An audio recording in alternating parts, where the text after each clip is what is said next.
Absolutely. We'll see if he can now. We need to start to talk about the draft and get on into this first game.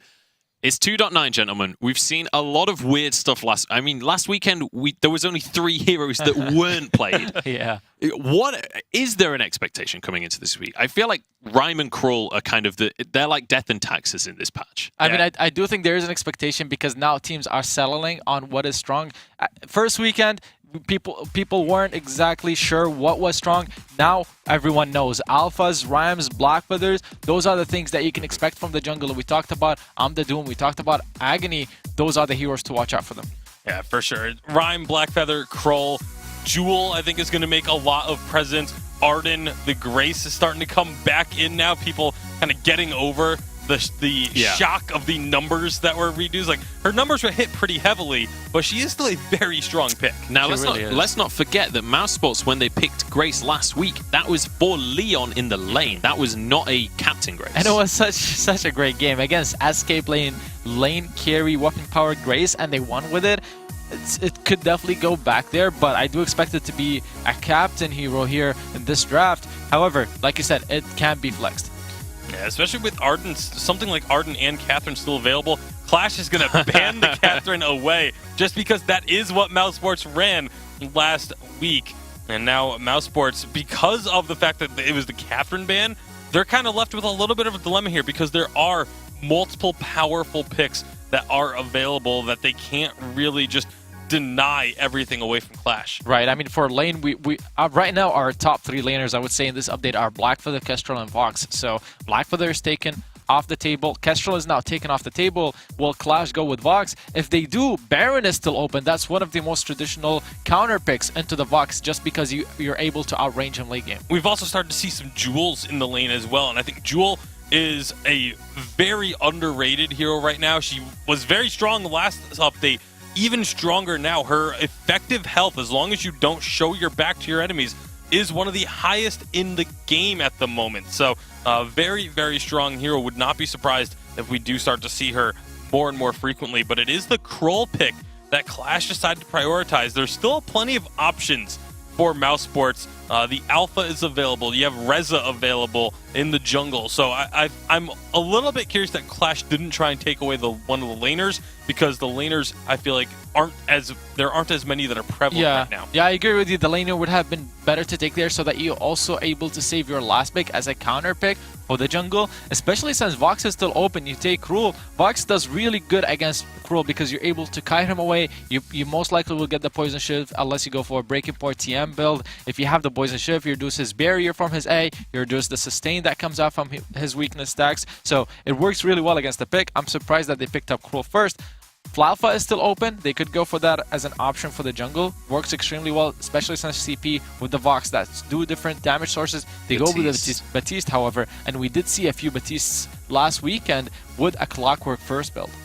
Especially, I like the Baptiste pick into a Kroll as well, because, again, it just goes back to keeping that Kroll at bay. There's Holy Novas, there's slows from the Grace, a slow from the Vox. Now there's a Fear and an Ordained. There's so many things to keep this Kroll away from their carries and just make him have a miserable time. And that's become even stronger on 2.9 because of the way that Clockwork was changed. Ordained is so much more of a shorter cooldown if you can land those mojos. So Kroll is going to have a really awkward time trying to get onto this Baptiste. He really will have a really awkward time, especially, like you said, if he goes for the Clockwork, he's going to have multiple Fearsome Shades in a team fight as well. Gwen comes out as a laner. She's not the strongest in this current update, but she has the CC, the Skedaddle, the ability to escape CC. Absolutely. Also, this is one of the 2 picks that we know Massili's for. Yeah, and this is also a pick that could go Weapon or Crystal. I think Crystal Gwen, this update is actually incredibly strong.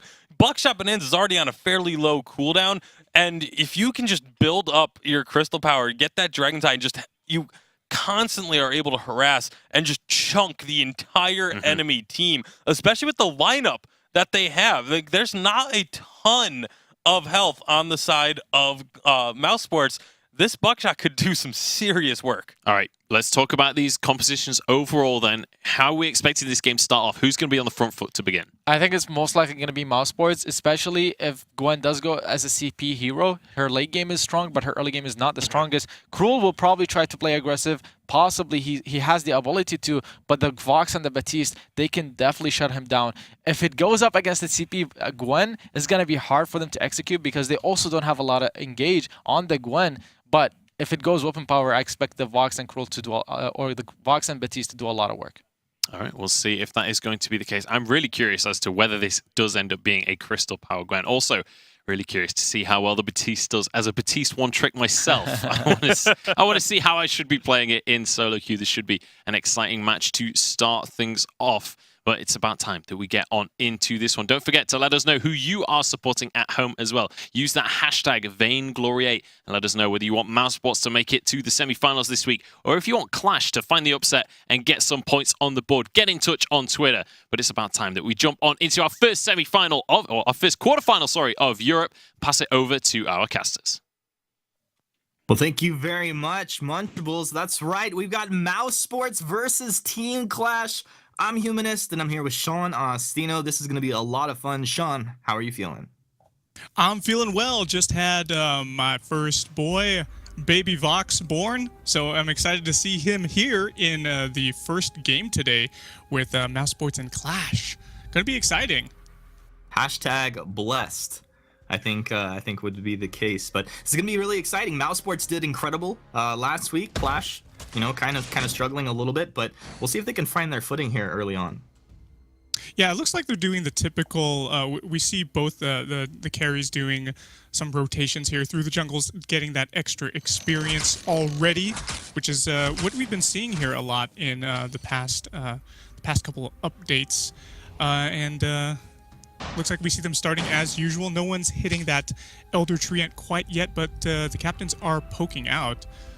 So we're gonna be seeing them probably head back. It looks like we do see them heading back to pick up some extra items. Agni just did pick up some weapon blades, so we do have a crystal bit on this Gwen here. Looks like she is going to be going crystal power, and we're going to be seeing a lot of burst damage coming out of her as well. That's going to be good, especially with Clockwork. This right. Patch getting a pretty good buff, adding CP power to it. That's going to really help her out in her build. Yeah, that's going to be pretty crazy. I do love the CP Gwen. It's a lot of fun if it can come online here. Disown trying to contest that Elder Treant there. Not going to go his way, but he can kind of hang out as Leon and Justman plow through the jungle. Looks like it's going to be kind of quiet across the map early on here until we get a couple levels, and we'll probably look at those ganks. One of the things I'm looking at here is Gwen seems like just a great tool against the Baptiste. It's going to be really hard to lock her down. Yeah, she does have the Skedaddle that can really easily get her out of those Ordains. Looks like we have a little bit of a gank here from Agni. Yeah, Agni's like going hard on I'm the Doom. Holding Nova off the mark here. Mercedes just hangs out. Jan moves up. Ordain down onto Disown. He dropped the Sigil. Agni right back in looking for a target. Healing Flask from Justman is out. Agni moves forward. He's on the surfboard. Dead Man's Rush. He's got his own Healing Flask. He's in there. He's got the boots. One more attack. He's got his first blood. They trade 1 for 1. And EU off to a good start here in week 2. Yeah, that was overall a net worth gain for Qlash. It looked like, because it did get that first blood. However, he did dive under the turret there, super low. It actually looks like Leon's going pretty low now. He's running from disowned. Yeah, but he can just reap disowned and get a little bit of health back. He's not going to. Agni makes his way back out onto the map. And actually, could be interesting as you got 2 heroes that are kind of low, and they're going to fight over this Elder Treant. Sean, I don't know if they should be doing this. The root comes out here. Agni's going to be able to get that healing and the camp, of course. Now moving forward, Justman starting to get some of these Spectral Smite stacks applied to him. He'll go ahead and try to move himself out, getting onto that forward camp. But Agni is in hot pursuit. He does not have his boots, but he continues to chase. 2 seconds for Dead Man's Rush. And he's going to go ahead and just pull off the target here. Yeah, it looks like he is. And we do see Agni actually, he's picked up a couple of items here. He's working towards a tension bow, it looks like. Going to get some of that extra Pierce down. And Pierce is really important here in 2.9.1, since we do have lower armor numbers and shielding numbers on our heroes. But that armor breaker on Pierce is going to be really devastating once he's able to build that. And it's a really good assassin-style build for this Cruel. We do have that Heavy Prism and Eclipse Prism picked up for Mercillies. Likely going to be working towards a Shatter Glass to get that heavy burst damage. But then again, it could, because of the new items that we have, it really could build into a lot of other things here in the CP tree. It really could. I'm excited to see what he does, you know. Probably, like you said, Shatter Glass. He's got a battery there just to help himself just sustain in the lane to just continue pumping out the damage here with these buckshots. I'm really curious, though, to see how it works out. I guess one of the things with Gwen as well, like you have to kind of use the buckshot to help you last hitting. You don't have that natural last hitting ability as easily. Yeah, that's true. She does have that boomstick heroic perk built into her kit, so if she does wait for a few seconds, she's able to get that up and do a little bit of extra burst damage as well. We usually do see a tension bow built on weapon powered Gwent, but with well, it looks like there's an engage. He's on to Leon. Leon with the healing flask. The bulwark down as Just Man moved forward. The Ordain comes out onto Agony. He's going to hang out on the edge. Gets himself back there. Flare is coming out from Mouse. They're not going to be caught by surprise. And looks like with Agony hanging out, they don't really want to play games, but they're going to move forward now. I'm the Doom kind of left to his own devices. Agony, he's going to move deeper into the jungle. He has his ultimate. He moves in on to Leon. Deadman's Rush. The Ordained is down. He's stunned up. Agony, he's in a tough place. Hops on his surfboard one more time to get out of here. Bulwark's down. Disown trying to slow up Mouse. Mouse on the run. Fearsome Shade, the wait for it comes down over the top. Buckshot trying to slow him down. Imperial Sigil onto 3. They've got the movement speed, the healing. Can Qlash get out of here? Agony even stops for his own middle camp there. Gets the healing out of it. So a really nice retreat from Qlash. Yeah, that was a really nice engage. I liked how Disowned actually used a lot of the tools in his kit as this Lyra. He was able to throw down that Bulwark, throw down those Imperial Sigils, get them really good movement speed increases, and they were able to just continue to retreat and fall into their own jungle under the protection of the Sentry. Really well done there. Looks like we do have a Poison Shiv picked up for I'm the Doom. It's going to allow him to sustain a little bit better. A lot of tier 3 items coming out. We don't see a fountain yet on Disowned, however. Well, that's usually because we do like to see... we've seen a lot of Lyra's actually just pick up base health items, and that's going to allow her to scale with that healing on the Imperial Sigil. She did just pick up... Disowned did just pick up a Crucible, so that's going to help them with some of those blocks, perhaps with those Ordains and Fearsome Shades. And right. Yeah, and then he's just going to continue to heal him up pretty well with that base health with the Imperial Sigil. Well, I think we saw like the Fearsome Shade and the Wait For It come through. 2 great things that the Crucible can be used for. Agony also got his own reflex block, and I imagine he's going to be using that for like the Ordained or Holy Nova, of which he has been caught by both abilities a few times. And it's actually, when you think about how the Kroll wants to move through this fight, they have a lot of ways to lock him down there. Yeah, they do. Let's take a look at Mercillius. He does actually have that Shatter Glass that we were talking about. It looks like he's working towards the Clockwork, and there's a little bit of an engage. And move forward, Agony. Pokes on the Just Man, hanging out, just throwing his recall there in the brush. He's empowered. He's just waiting for an opportunity. He has the ultimate. We'll see if he wants to boomerang this one and follow through. You have 2 really great stuns there, Just Man. Buckshot comes out, Agony, he's locked onto Just Man, but they turn it around to wait for it, blocked off. Ace High comes back, lands onto I'm the Doom, Agony onto Just Man. Nice Fearsome Shade onto 3, now Leon's on the chase. He smells blood, but can they find the damage? They don't want to dive under the turret, I don't think just yet. Look at these guys, the team's just trading blows here, but nobody goes down on the backside of it here. Lyra should be able to heal up her team, controls out Agony there. Well, activated immediately, turret, pulled aggro. Look like Mouse are going to just go ahead and pull off for this one. Yeah, overall that was a really good trade, Humanist, for Mouse, because they pushed up so far under the turret, and look at all the damage that they put down on it. It's down to about 1/3 of its health, maybe even 1/4. And Mouse is just... Oh! Leon found Agony. That's what happened there. Yeah, they rotated down so far into the jungle that they were able to catch him out, which was really great. And now that they have... they're working on this gold miner now. Disown's going down to half health. Disown dropping low. Benediction in onto Mercillius. Mercillius has AoE and range damage if he wants to try and apply it. Just Man dropping low, but I'm the Doom. He's onto Disown. Sonic Zoom forward. He's going to go ahead and move back. Is Leon still on the gold miner? They want to secure this. It's going to be no contest. Okay, nice move by Mouse. Yeah, really nice move, and now they're actually ahead just a wee bit, about 300 gold, 400 gold in the lead for Mouse. But you saw there the aggression that was coming out of Mouse Humanist. They just pushed up so far into that turret. The sustain from coming out of this Baptiste that Leon has is just so unreal. He was so healthy in that fight, and the trades were really, really good for the side of Mousesports. His energy is a little bit low, even though he has that energy battery, so he might want to work on something, an item, maybe even a clockwork, or get himself a void battery at least to help with that energy sustain. More fighting in the jungle. Agony's on to Leon. Leon, another healing flask. He gets to the Divine Intervention as he moves back. Otherwise, that would have been Agony finding kill. Now they're on to Justman. Look at that big buckshot. Canceled off with a Fearsome Shade. They move back. The Aces High lands onto Justman. Justman will go down to Agony. Divine's the last hit. Now Leon moves forward. Feel like they might have the control. They ordain down. Reflex block. They move in. Dead Man's Rush. He's on to Leon. Where's the follow-through damage? Buckshot. They've got the kill coming through with the Spectral Smite. Agony finds 2 there. Now, what is the play? What is the play? Qlash moving deep into Mouse's jungle, and they're looking really strong right now.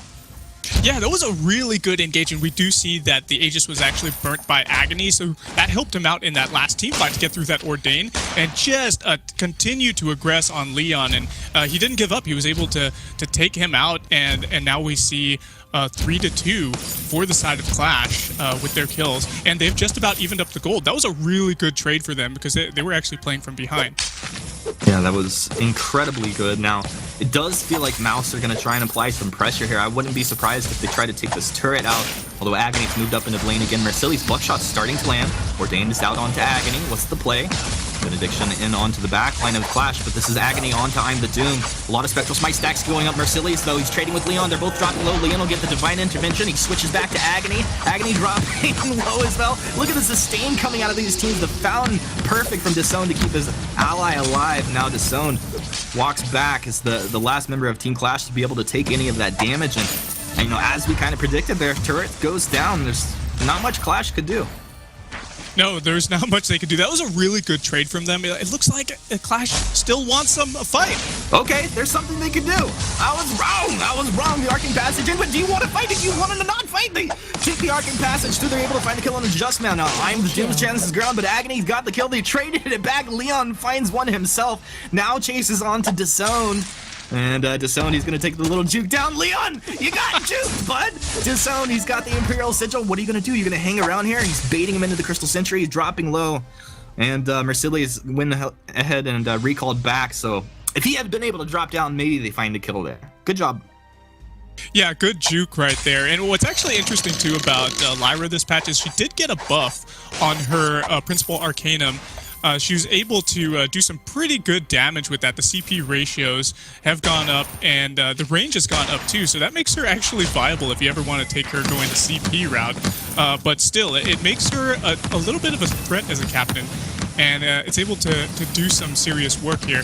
We do see Mercilli's has picked up that clockwork that we were talking about. He has a Shattered Glass from earlier, and he also has a Broken Myth. So that's going to allow him to do some really good work piercing the shielding that we have coming out on Leon and I'm the Doom. They know that Mercilli's is a threat right now from the backline, but see, the thing with a Cruel in a composition along with somebody on the backline, a ranged hero, is you gotta focus one or the other, right? So if you focus Mercilli's, then we're gonna have Agony in your face. And then if you focus Agony, he's just gonna put weakness stacks on you, and you've gotta be really careful about kiting backwards from him. It's all that balance of like kiting and then collapsing back, right?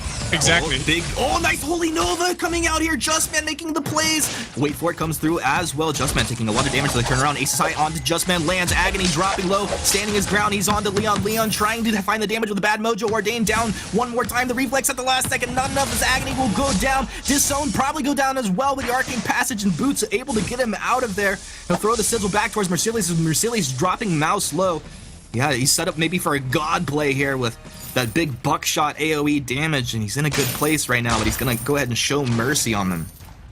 Yeah, that was a very interesting dynamic that was happening because we actually saw Mouse coming in and they were going into that perfect cone shape where the buckshot comes out. And if he was just doing a little bit more damage as this Gwen, he could have actually finished him off. Dude, they should play games right now. They should get bait in him there. in. Mercilli's. He's got the buckshot damage coming out. Leon trying to tank for his team. I'm the Doom is there.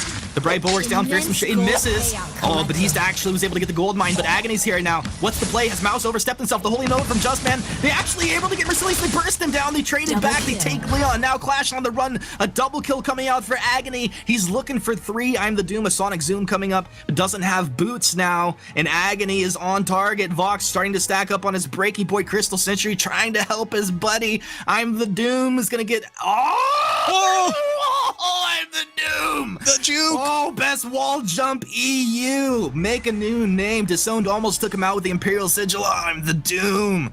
He's so good. What a play. Oh, that was just beautiful. Another interesting thing that we actually saw during that fight, even though it overall, it actually, Team Qlash came out on top of that fight, clearly. But we did see I'm the Doom pick up he picked up a Tyrant's Monocle in the middle of that fight, and as it was tapering off, that's where he was able to do some more of those critical strikes. That probably allowed him to survive a little bit better, and as he was able to kite back, just the juking was really well done by him. We have some Crystal Infusions being picked up by Leon, sitting in his pocket there. He's still burning out that level 11 infusion, but it looks like Mouse is going to want to fight here pretty soon, Humanist. We see an infusion burning out as well for Mercilli's. So if he's going to want to do some more CP damage on this Gwen, he's going to have to pick another one up. Well, I'm excited. What does he go? Dragon's Eye is the next item. Probably makes sense. Yeah, if you want Dragon's Eye, that would be really good with stacking up. And we actually see the that Dragon's Eye actually outperforms. Mouse are moving around the what back is this? side. This is sneaky. This is a very sneaky. The Mouse. No, they're not going to find a target here, so. Spellfire picked up by Mercilli's. That's going to allow some really good burst damage, and that actually. Oh, there's the See how it engage. plays out for them. Cotton Bright Bull works down. They got a kite back here. Agony's on the front line. Fearsome Shade blocked off by Mercilli's. Disowned was caught by that. Leon's trying to get on Mercilli's. Mercilli's kiting back. I'm the Doom. Mercilli's playing the game of kites right now. Both Leon trades with Agony. Agony back on the surfboard. They need to get back, retreat. Shadows have empowered him. They lose Mercilli's. Now Agony has to stand his ground, make some sort of hero play. It's not enough. Mouse have found 2. And they're going to blow this game wide open here in the end. Oh, the Fearsome Shade over the wall with the Arcane Passage to juke it out. Leon takes a wild ride through. Ordained is down. He's under the turret. He doesn't care. He's a don't care crow. Don't care, Crow. Oh man, it's a really funny dynamic that we see here in between the Lyra and Baptiste right now, because Baptiste can really chunk people down with the damage from his empowered bad mojos, but Lyra's got such sustain, so if she's by herself and she's able to just heal herself up and get away from these Ordains, look at that, she's just able to heal herself up so much, so she's just going to go ahead and back out into the jungle. Disown, half health, able to survive the situation, and the Kraken taken by Mousesports. Kraken taken by Mousesports. Mouse looking good here in game 1. 17 minutes in, 7-7 net worth. A small advantage to Mouse. Team Qlash still definitely in this game. They need to go to work here. Sean, how do they approach this situation? Well, I feel like we've got to have Qlash actually chain their CC in order to prevent Mouse from coming in here. But there's the engage. Mercilli's Deep benediction, and they block off the Fearsome Shade with wait for it. Comes down over the top side. It hits. Turret has aggro. Justman dropping low. Agony trying to get on to take out the Captain of Mouse, and he's done it. Now it's 2 versus 3. The buckshot lands onto 2. Agony takes down I'm the Doom. Now Leon left to his own devices. He should go down. A triple kill for Agony comes through. And this is just money in your 401k if they're going to take this Kraken down. All the team getting some juicy money here, Sean. juicy money. We've seen so many teams get the Kraken on the leash, and they still aren't able to play effectively with her. And Mousesports is such a great team. They're able to show such great aggression, but I feel like they just overstayed or played too far forward right there. We had, if you're having Agony on this Cruel get in your face when you have the Kraken on the leash, then that is just way too far forward here. And it looks like this Tier 2 turret is going down for Qlash, and they're going to go ahead and play the smart game and retreat now. Play the smart game. I thought we were playing Vainglory here. Vainglory is a smart game, human. Oh. Yeah. Atlas. What I've been doing wrong, maybe, this whole time. It all makes sense. Atlas Pauldron and Halcyon Characters picked up. It looks like we got Flare Gun 2, another Atlas Pauldron. We've got double Atlas Pauldrons here. They really want to slow down this Vox and prevent him from ramping up his damage very quickly. This is gonna... It still could go either way right now, Humanist. We have 3 turrets apiece for both of these teams. 7 to 10 right now, actually favoring Team Qlash. It's looking very interesting. We also have a Poison Shiv that's come out for Agony. Infusion's picked up across the board for a lot of these players now. That Poison Shiv's going to allow Agony to sustain even more than he already is on this group. Oh, even more sustain! It makes me smile. Benediction and Just Man. Do you know you're going up against the CP Gwen here? Ward treads in, but look at the slow, bright bulwark as well. The disengage, clean disengage. Another buckshot comes through, but the wait for it over the top. 3-man silence. Team Qlash are all silence. Just Man jumps in with Leon. They're want Mercedes. Mercedes kites back with the skedaddle. Crucible comes out for his team. Divine Intervention actually onto the Vox there. Just Man's low. They turn. Can they take Just Man down? The second Divine Intervention keeps him alive, but not long enough as he falls. Agony will go down here to I'm Doom, and now the chase is on. Arcane Passage. Disowned? Did you just leave Mercedes in the jungle to his own devices? No! They lose the CP Gwen, and now Disowned is left by himself here. Mouse, a clean win in this fight. Oh, the target focus was just so off, I feel, there for Team Qlash. But we did have Just Man go down. But you don't want to take down just the captain. Sure, we have this Grace doing a lot of work, reducing the damage with those Holy Shields, healing up with those Divine Interventions, but we've got to see target prioritization on the 2 carries. We've got to be... They got Atlas Pauldrons. They've got to use the Atlas Pauldrons on this Vox. If they're not able to do that effectively and target the Vox and then target Baptiste afterwards, we're going to see exactly what we did in that last fight. Oh man, Infusions picked up across the board again.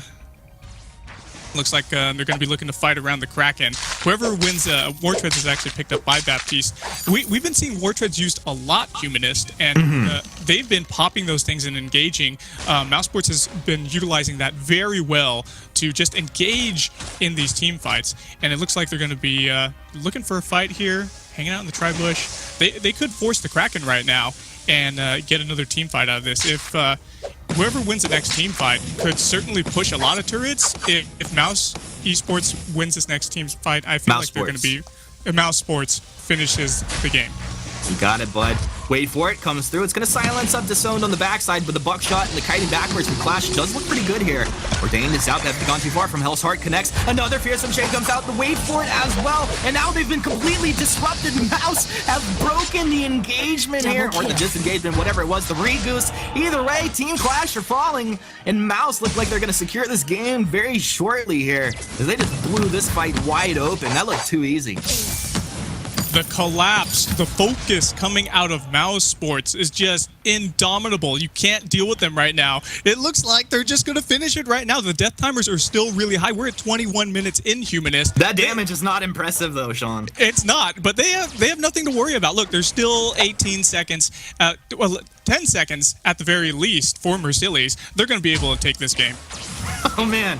When you wish you could stack your breaking point off of the turrets. Anyway, doesn't matter. Mouse got it, as you called out there, my wonderful color caster / new dad. Man, feeling good here. Vox gets the win. Hashtag blessed. Hashtag blessed for Vox. I'm going to tell my boy that he was able to win the very first game I cast after we brought him home. It looks like the CP Gwen didn't impress too much here. She only got 2 kills with that Spellfire. But yeah, we saw a lot of kills coming out of Vox from I'm the Doom, and I'm excited for game number 2 here. I'm excited for game number 2 as well. As you called, the CP Gwen didn't find the success. Felt like it had a lot of the tools to make things work here. Agony did his best. Mercedes looked good.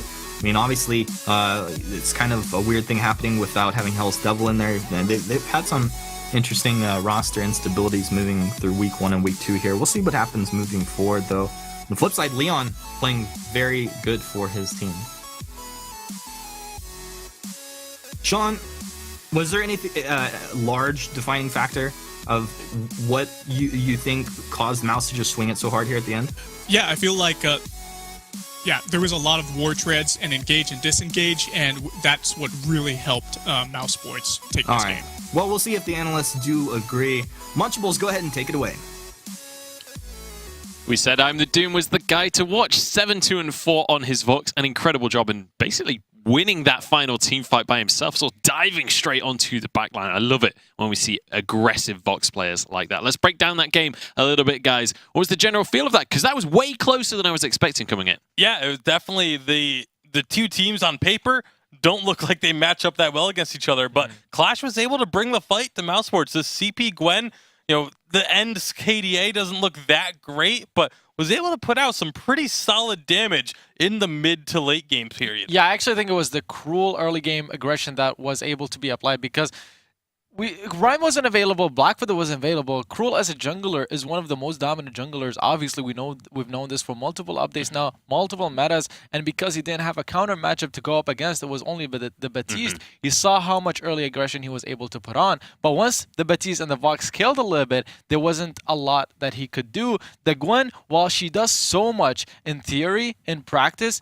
she always falls a little too short, and her damage is a little too far split to make it work. There's also the fact that, like Sean was saying, the ward treads coming out from Mousesports, the movement speed. That's another reason why early on, all of the deaths, the first 4 to 5 deaths of the game were all on this Krull because they just couldn't get to the back line. They didn't have the movement speed to get past the slows that were coming out from the Lyra, from the Gwen. Yep. But then once the boots came online, all of a sudden, that was when they were able to start getting these kills onto the Gwen. Absolutely. Let's start to take a look at some of the moments from that game, starting at around 60 minutes, because this is a very close one. We had a lot of late game team fights. Let's jump straight on into those. And again, in this one, you can see this is where they're able to find the damage onto Mercedes. He's a little bit too far forward in a vulnerable spot, and the team just doesn't have the ability to be standing toe-to-toe. This is a composition that needs to poke if they're going to be able to win team fights. Yeah, they needed to poke for a very long time also, just because, again, Gwen's damage is actually not the most impressive in practice, just because her cooldown is a little bit longer. She only does damage through her buckshot, which has a 5-second cooldown on max level. With the clockwork, it goes down to a little bit around 4.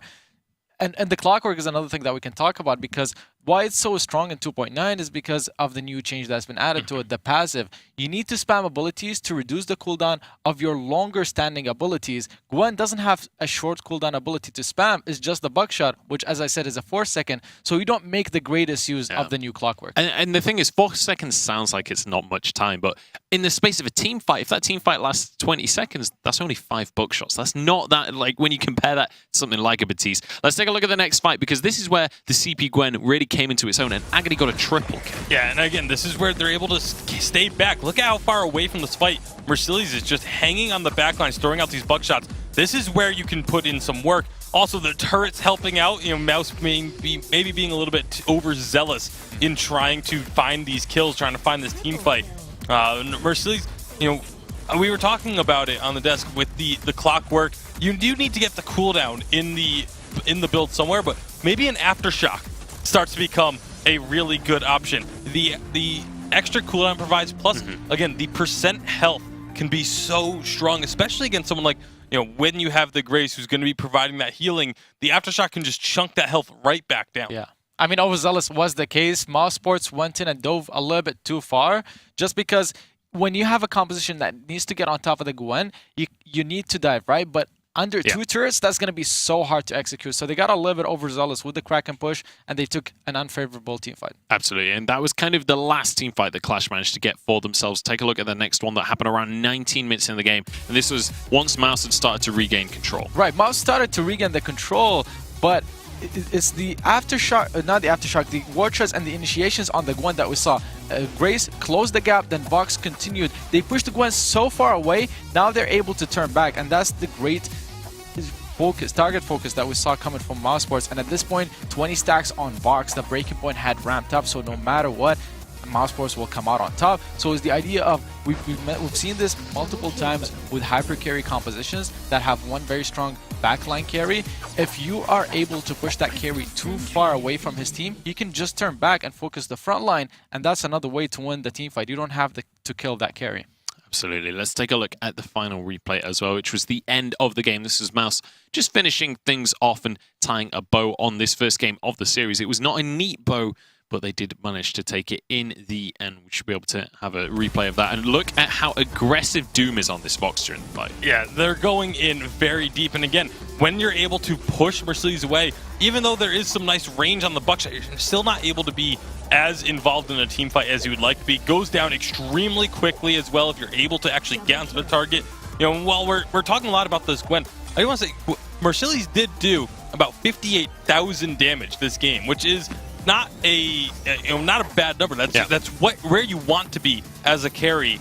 The downside of it is that that's getting split up amongst all 3 targets, whereas typically a carry that gets around the 50 to 60,000 damage is focusing on one target most of the time in these fights. So, you know, the damage is there. It's not a pick that is just it's not like, oh, you're gonna lose if you make this pick. It's not in as bad of a spot as something like a glaive right now, but it's just when you pick it up, it needs to be in a right composition. You need to have a composition that can protect the Gwen effectively, but also be able to like finish those away targets from the off. fight. Yeah. Yeah. And we're gonna talk about Mousesports because the execution was almost flawless going into the later game stage or later stages of the game. In the early game, I think they could have played a lot more aggressive because CP Gwen's one of her weaknesses is her weak early game. That could have been abused a lot better by Mousesports. But come team fights, they did a great job in just engaging and using the fearsome shades to fear away the enemies and then run at them and deal a lot of damage while they were CC'd. You don't see teams utilizing that very well. Mousesports did a great job. Now, I have to say, I wasn't that convinced by the CP Gwen. I don't feel like it was that...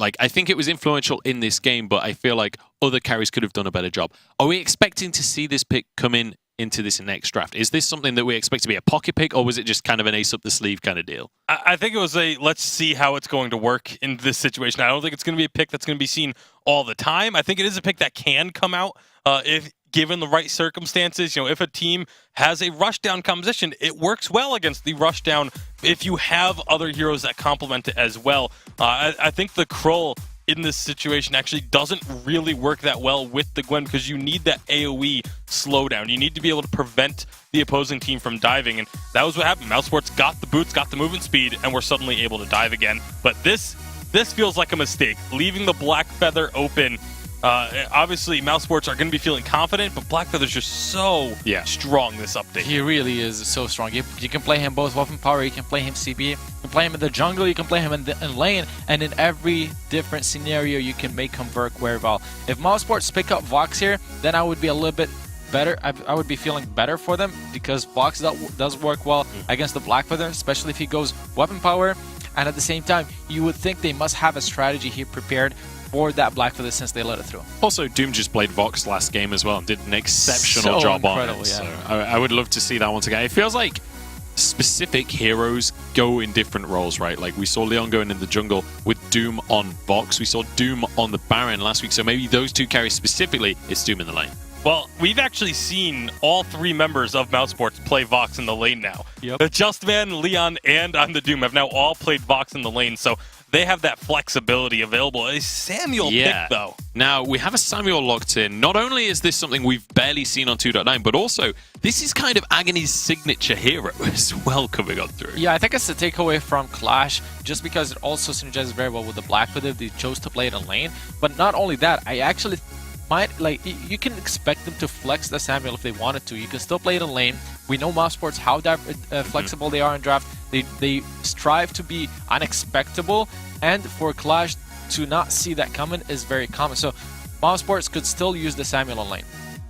Certainly could. And I'm curious to see how Qlash are going to round out this composition, whether that Black Feather does go into the jungle or whether it goes into the lane. Obviously, Kestrel banned away. That's been one of the high priority picks. What are we expecting Qlash to finish this composition out with?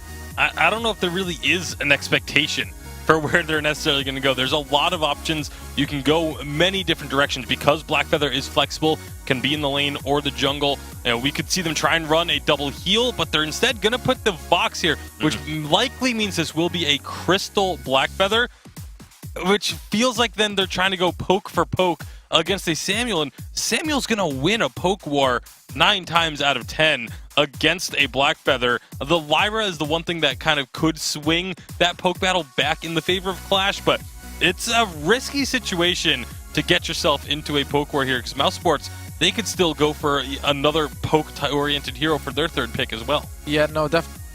The Lyra is going to be huge for Qlash if they do decide to go for a poke war because of the sustain coming out from her. She can help them survive for longer. I like this coming out from Mousesports though. The weapon power Aegis is what I'm expecting to come through in the lane with the CP Samuel in the jungle, and this is going to create an initiation and engage comp against the poke comp that's coming from Qlash that has very squishy heroes. They don't have a front line, so when Idris is going to go in and Samuel is going to follow from the backline, there won't be anyone who can stand in front of Samuel to block his damage just because they're all squishy. So I expect this to work really well for Mousesports, especially with the Arden Gauntlets coming in. Yeah, and once you get to those team fights, it's going to be all about kiting back with the Vox.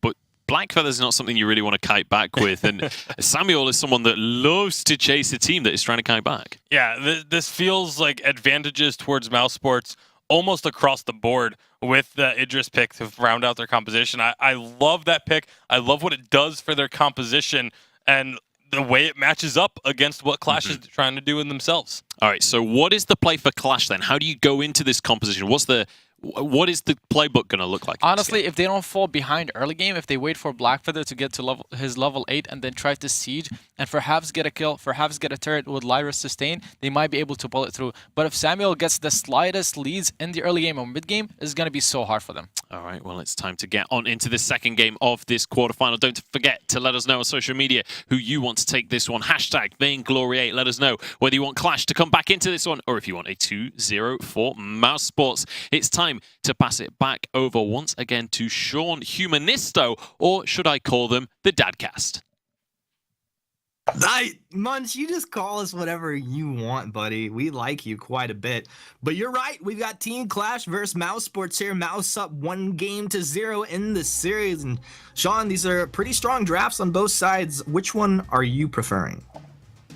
Oh man, I'm definitely gonna go for Leon on this Idris here. The weapon power Idris, you know, of course it could still potentially be CP, but we do expect it to be weapon power.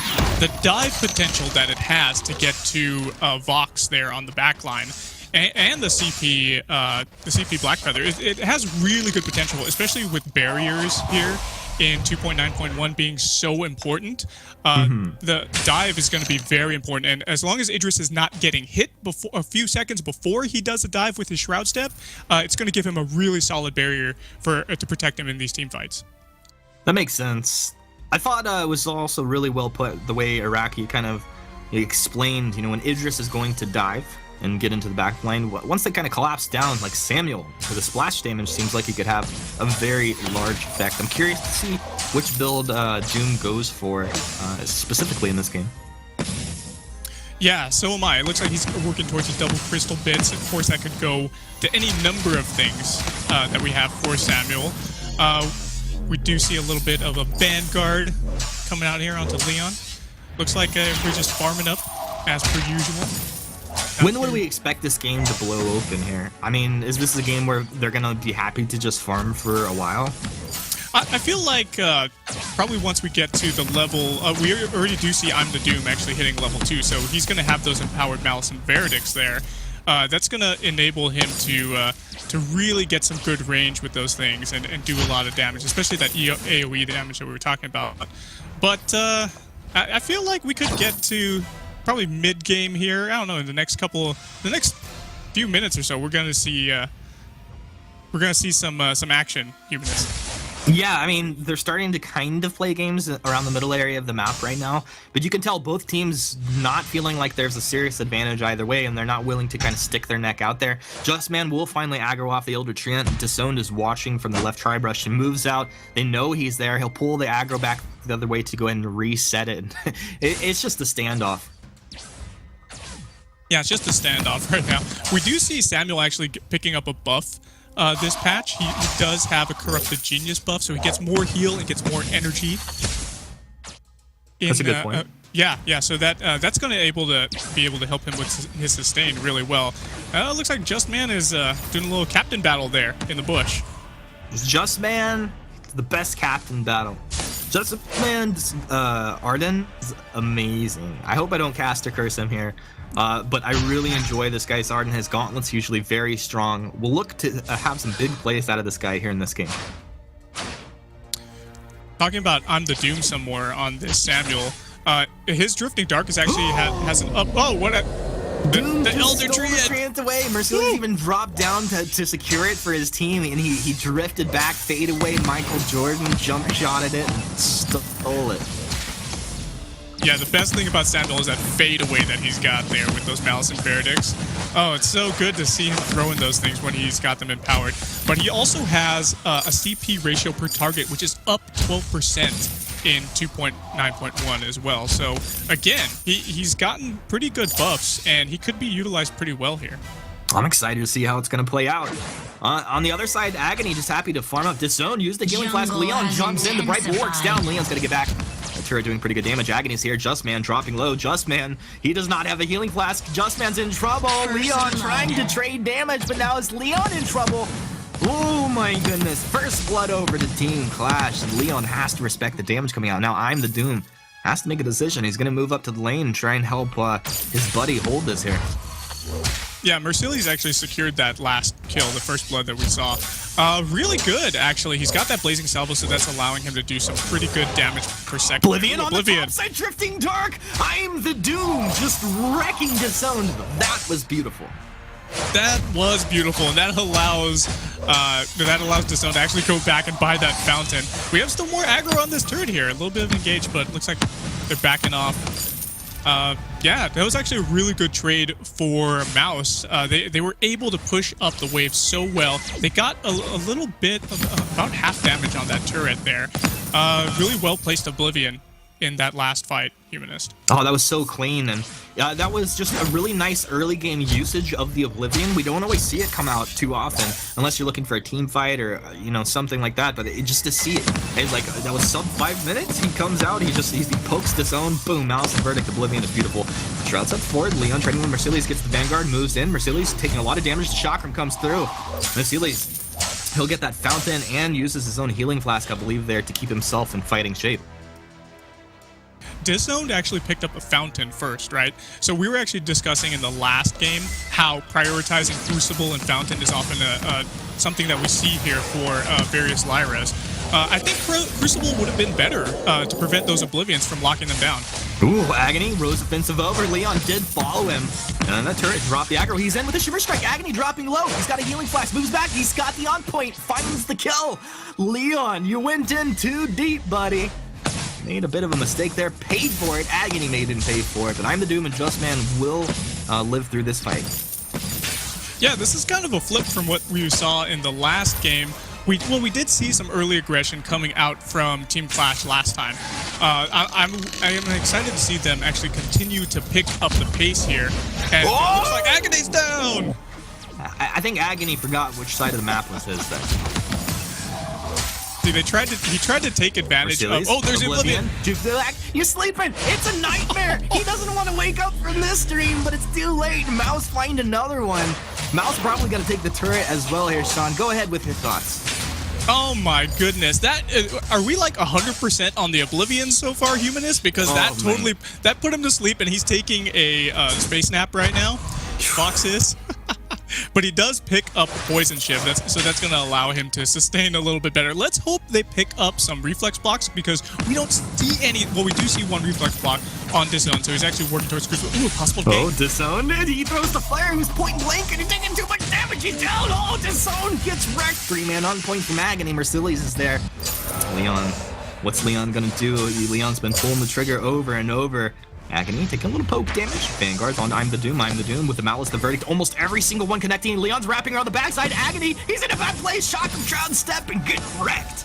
Agony goes down one more time. Crystal Sentry defeated. The beautiful rotations and collapse, Humanist. Is Disowned gonna be a victim too? Disowned, you're a victim to your own decisions. Mercilli's, though, maybe bottom of that time. Shiver Strike over the top. Leon with some beautiful mechanical plays here. Can they dive this? Felt like maybe they could have dived at the fountains there before it over the top. Leon, they already got the fountain, is going to trade it. Mercilli's got to be careful. Shroud step right back in. Leon, he went too far. 340 damage. Agony gets him with the on point. Now, is the chase on? You have to assume so. He misses the on point.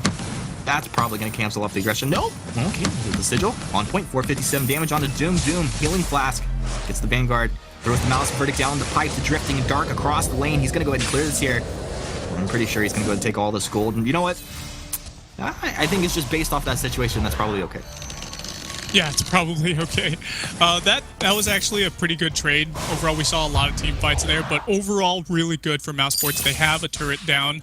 That's 4 turrets that stand between them and victory today. Humanist, Sorrowblade picked up by Mercilli's on this Fox. That's going to allow him to do some pretty good damage here, along with that Poison Shiv applying those mortal wounds.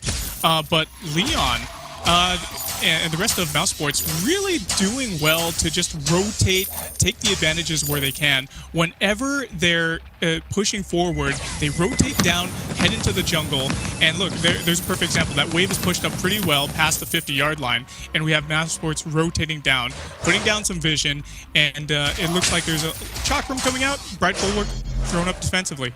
Leon's looking really good on this Idris right now. I gotta tell you, some tasty movements. Now, Leon jumps forward, the Shroud Step, onto Agony immediately. The only thing I've seen wrong is Leon, when he kind of overextended himself, it made it very easy for the Black Feather to chase him down, but let's see how this one plays out. He gets a Vanguard, a Shimmer Strike right into Agony. That's the target they want, the Gauntlet down. With a sleep on top, Mercilli's, there's nowhere to go. But Leon, he chases him to the jungle, buying a moment here for Team Qlash to regather themselves. Shroud Step back here. Leon taking a whole bunch of damage. Arcane Passage, he throws out the Chakram, looking to turn it around, but they have to respect the Drifting Dark Malice and Verdict damage, of which it looks like it bought enough time for Mouse to go ahead and get themselves out of this fight, which very quickly turned into Team Qlash's favor. It did. They were able to push back on the defensive right there. And it's really too bad that the Oblivion landed and no one was there to follow up. Leon was just too far down into the jungle, and he was going after the other carry. Doing that, there was nobody to take out someone who was fast asleep. We saw them have really good synergy and dynamics earlier in the fight, with Leon just jumping onto whoever was asleep. Same thing with I'm the Doom, but oh man, they need to clean up their gameplay a little bit if they're going to be able to secure this. Broken Myth actually is picked up by Agony. That's going to allow him to just pierce a little bit better here with this CP Blackfeather. And I feel like Team Qlash has got to throw down more vision, you know, like especially in these tri-bushes. There looks like there's an engage. Leon's trying his darndest to make an engage happen here. I'm the Doom's going to wait the 13-12 seconds there for the Drifting Dark to come back. Right now, Mouse just basically swinging every time they have an opportunity. Agony doing a good job with these on points. Most of them are landing. Shroud Step forward. Agony, a lot of damage. Rose Vincive over the wall. Oh, the Shimmer Strikes there. Leon was quick on that one. And that is going to be a Crystal Sentry for Mouse as well. Mouse have a very strong control. Now, they can look for a kill. They can look for Goldmine or whatever they want. They're going to wrap around the top side. Qlash know that this is coming. They're going to get the speed boost. Mercilli's actually kind of dipping back there. Nice Scout Trap reveals Qlash's rotation. Leon, he'll take the farm in the lane. Humanist, do you see what they're doing here? They're actually, this is a very interesting dynamic that we see in between the Vanguard being used by Justman and the barrier that we already have for Idris when he Shroud Steps in. So when he Shroud Steps in, he actually becomes the focus of the enemy team, and they're going after him, but we actually have I'm the Doom on the back line doing the real damage with all these empowered Malice and Verdicts. He's sitting at 4-0-2 right now, and Leon is just coming in like that. There's your Shroud Step right there. Agony Rose defensive back. He's into the Sigil.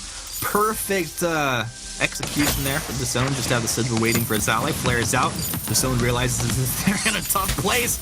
And the Bright Bulwark's already been used. Another Rose offensive used defensively. And Justman, a gauntlet that I'm not used to seeing Justman kind of throw there. It was very interesting placement of the gauntlet.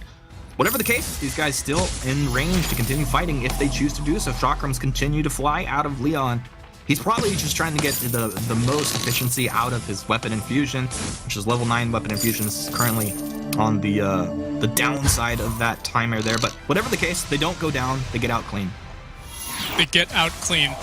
Earlier in the game, what we actually saw that was really clean move from Leon was when he actually Shimmer Striked, grabbing Agony as he rose offensive away. He was not safe. Once he went over the wall, Leon was still there, and it looks like they're actually going to be working on this gold miner now, potentially forcing a fight here.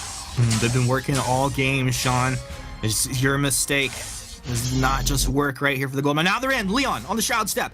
He's moving back. He's on to Agony. This is the target. He's very clear. He wants his Black Feather. Has he gone too far? He gets a bit of healing. He lets I Am the Doom on the front line. I Am the Doom's out of the Drifting Dark. The Malice did pretty good damage there. These teams just clash up against each other like two tsunamis. Just splash back and reset. like two tsunamis. We do see Mercillius actually has a breaking point, but I feel like these fights need to go on a little bit longer. There's a lot of engage and disengage that we're actually seeing here. Here at 13 minutes into the game. Once he's able to do some more damage and just stay awake and aware in these team fights, then we're going to see Vox be able to ramp up some serious damage here, Humanist. Yeah, it's just a very fine line that he's trying to walk, right? I mean, he can't get engaged on, but as long as he starts to get a couple breaking point stacks, it's very easily it just means green light go for him in these fights. We'll see if he can do so. This is a dangerous line to be walking with Leon. Obviously coming online here very strong. He has the level 12 weapon infusion now, 14 minutes into the game, 6-3 advantage to Mouse. John, let's see if Qlash actually get caught here. The Vanguard, the Gauntlet comes down, stuns too. A nice heal right over the top side. The second Gauntlet comes through as well. Mouse trying to light Qlash up, doing pretty good so far. Leon, he switches target back over to Disown. Disown with the Arc Passage. Mercillius takes it on through. He's got a couple breaking point stacks, 14, looking for 15. This is Justman on the backside. Justman's gonna get ripped apart by this weapon box as they lost 2. And I'm the Doom, last man standing for Mouse. Man, that was hard to watch there. But you see, once that Vox gets those breaking point stacks, that's exactly what you were talking about. Exactly, Humanist, and I'm glad my son made me proud because he was able to stay in the fight longer and he was able to do that. And Disown, we've been talking about the vision and getting ganked so much for them. They actually took that gold mine, and there's a turret too. Well done for Team Qlash, taking advantage and capitalizing on all the kills that they've been taking. Yeah, that was a very, very good fight, and then, you know, it's not the epic fight in the sense of they were able to get Kraken out of it, but Kraken's on the map now. If they can get another fight like that, this game is completely in their favor.